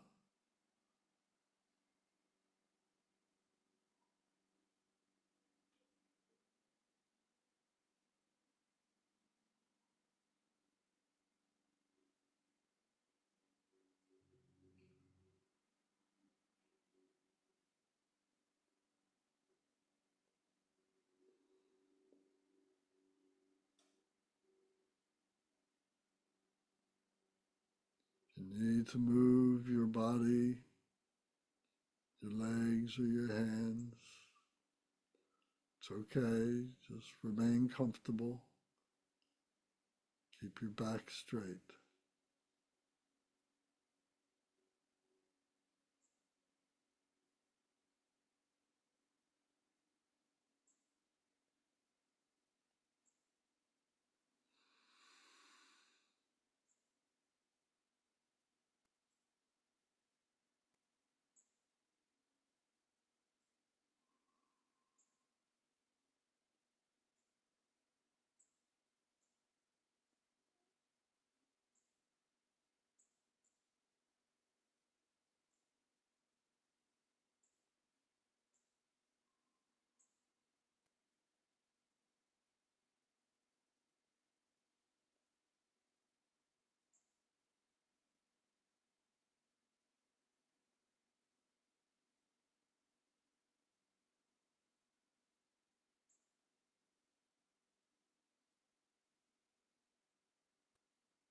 Take a deep breath and hold it.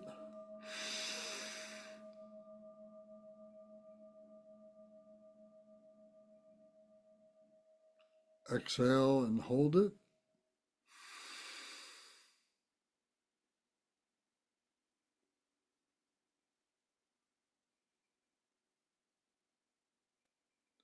Inhale and hold it.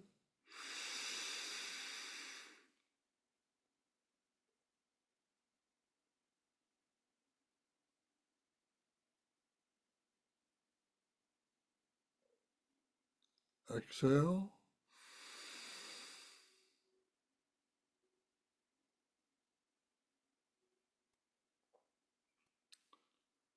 Inhale and hold it.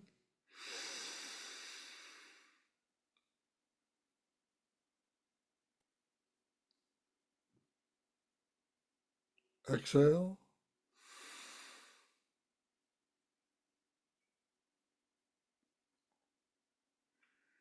Open your eyes, stay relaxed. Okay.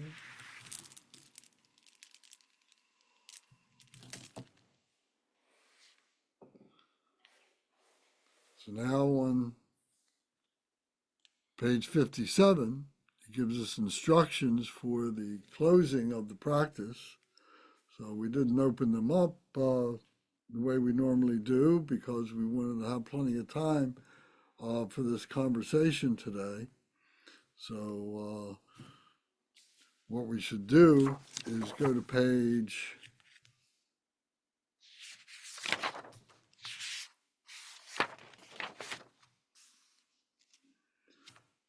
37 in your book,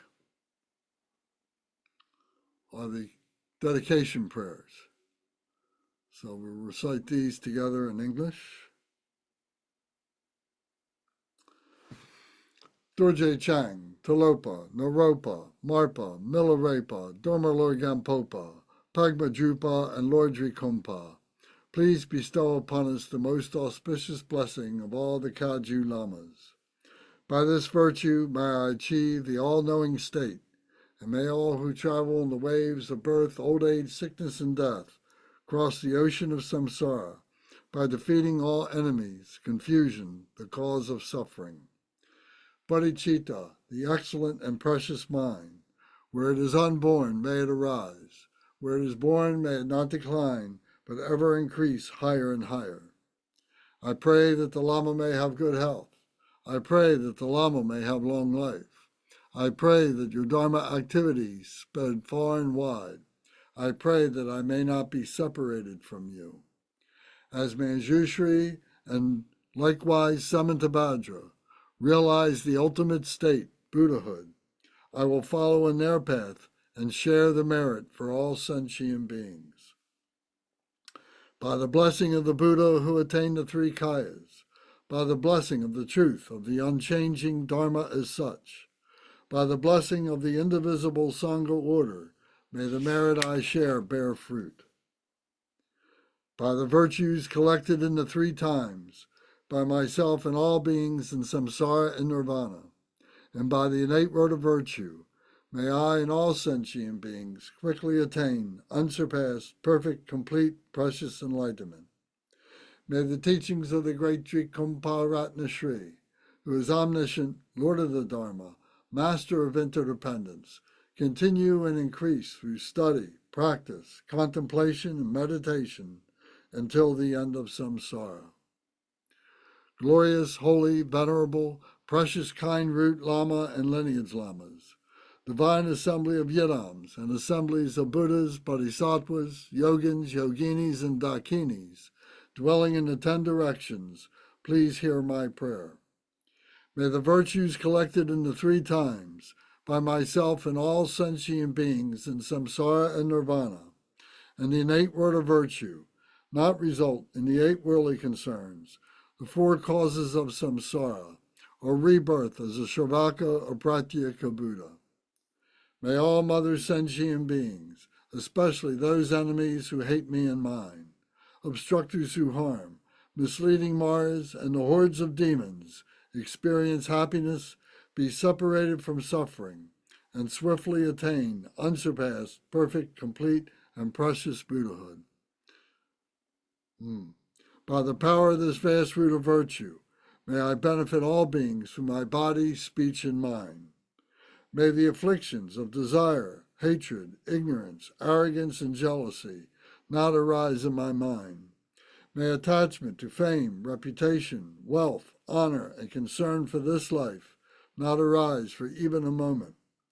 May my mind stream be moistened by loving kindness, compassion, and bodhicitta, and through that may I become a spiritual master with good qualities equal to the infinity of space. May I gain the supreme attainment of Mahamudra in this very life.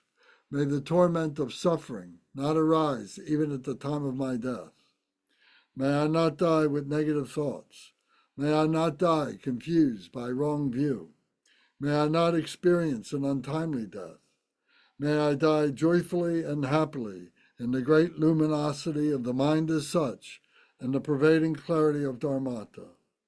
May I, in any case, gain the supreme attainment of Mahamudra at the time of death or in the bardo. Om, Ah, Hung. Om, Ah, Hung. Om, Ah, Hung. May my body, speech, and mind become inseparable with the body, speech, and mind of all the enlightened ones for the benefit of all sentient beings. Thank you both very much. Do you have any questions or comments?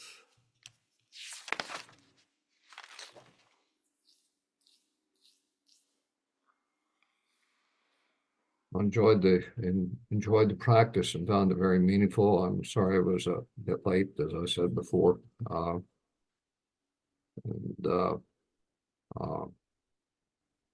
We're some of our friends. We seem to have lost a few people. Well, circumstances pop up in people's lives, and sometimes there's, more people, sometimes there's just a few. So, Well, the benefit is being able to have this on YouTube so people can watch it at their convenience. yes, I've actually had to take advantage of that the past week or two with a few practices, and that's always very good. And I did, as I told you, I sent a message to you. I have just begun the first few pages, Oh, good. and just getting started. So, but I'm really looking forward to reading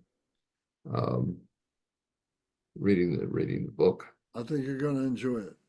I think so too. Okay, good. We'll be able to talk about it. Okay. So what did you think of the illustration? Was that helpful to you? Jane, what did you think? Was that helpful to you? I was very helpful, yes, extremely. It's Good. putting all the pieces together. Right. Yeah. Yeah, I'll go over it some more. Well, Sure. that's good, yes.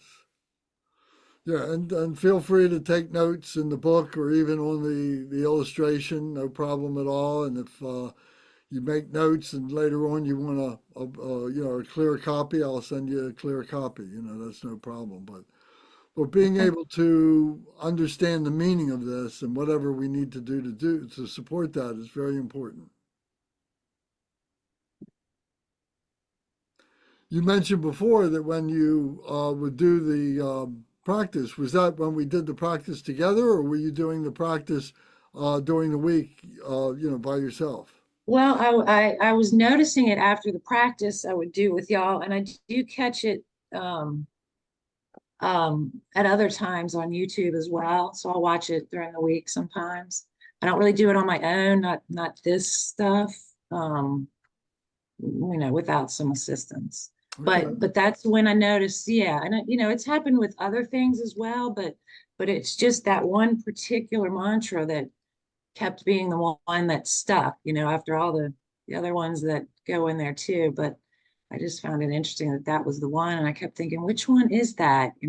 Just a few lines of it kept going. So now I know. So now, yeah. Do you like the melody, or you like to do it with a I, straight it's a chant? melody, yeah. I mean, it's the same melody that we do here pretty much, but it's just kind of rolling. Yeah, yeah, You yeah. know, I can kind of hear it going right now. Good. Um, yeah, yeah. I love it. I love that part of this. It stays with you. Well, good. Um, yeah, yeah. Thank you. You're welcome. So in this Ngöndro part here, we can kind of do the refuge part, the first part. We can continue doing that, but then at times, for whatever reason, we want to switch over and do the Vajrasattva part. We can do that. Mhm. So we're developing, how to do the Vajrasattva part now as we speak, but you can do those two concurrently, in other words. So like for myself, when during the winter time, during the cold months, I was doing the prostration because, you get pretty hot and everything like that. But then when it would get too hot, then I would switch over for the summertime and do the Vajrasattva part. And then when it got cooler, then I go back to the refuge part. So, Okay, I it's like that. kind of Yeah, common sense. You can do those, interchange those two like that. kind of seasonal. Yeah, yeah, yeah. Okay. And they support, you find how they support each other. Hmm. Okay. So, very good. Well, thank you both again very much. And um, we'll continue this next week. We'll do this. We'll do it from beginning to end with all the increasing mantras and so on like that. So it's like putting all the pieces together of this puzzle and so on. So I hope you all take the advice of trying to memorize this. Working on that is a great, great, great first step. You'll really enjoy it for lots of different reasons. So I hope you take that advice. Lance, your discussion of gnosis uh, uh, reminded me decades ago, I read a book called The Gnostic Gospels by Yeah. her name Elaine Pagels. I, Yes. I may have it buried around here, so it's been so long, but it brought to mind the new perspective that her writing and that whole view brought to me when I read it. Yes. Me too. That was a very good book, and I began seeing the tying together, of the synchronicity of all these different traditions, Yes, and I began to recognize how the institutions are trying to draw lines because they want uniqueness, the ego of the institutions, absolutely. whether it's the Catholic Church or it's the Jewish or it's the Hindu or whatever, they're trying to self-preserve their own selves. Yeah, well, good. Well, I hope that the gnosis, the discussion of the gnosis of what that is, really meant something because that's when you know something, when you have experienced it yourself, and no one can ever take that away from you.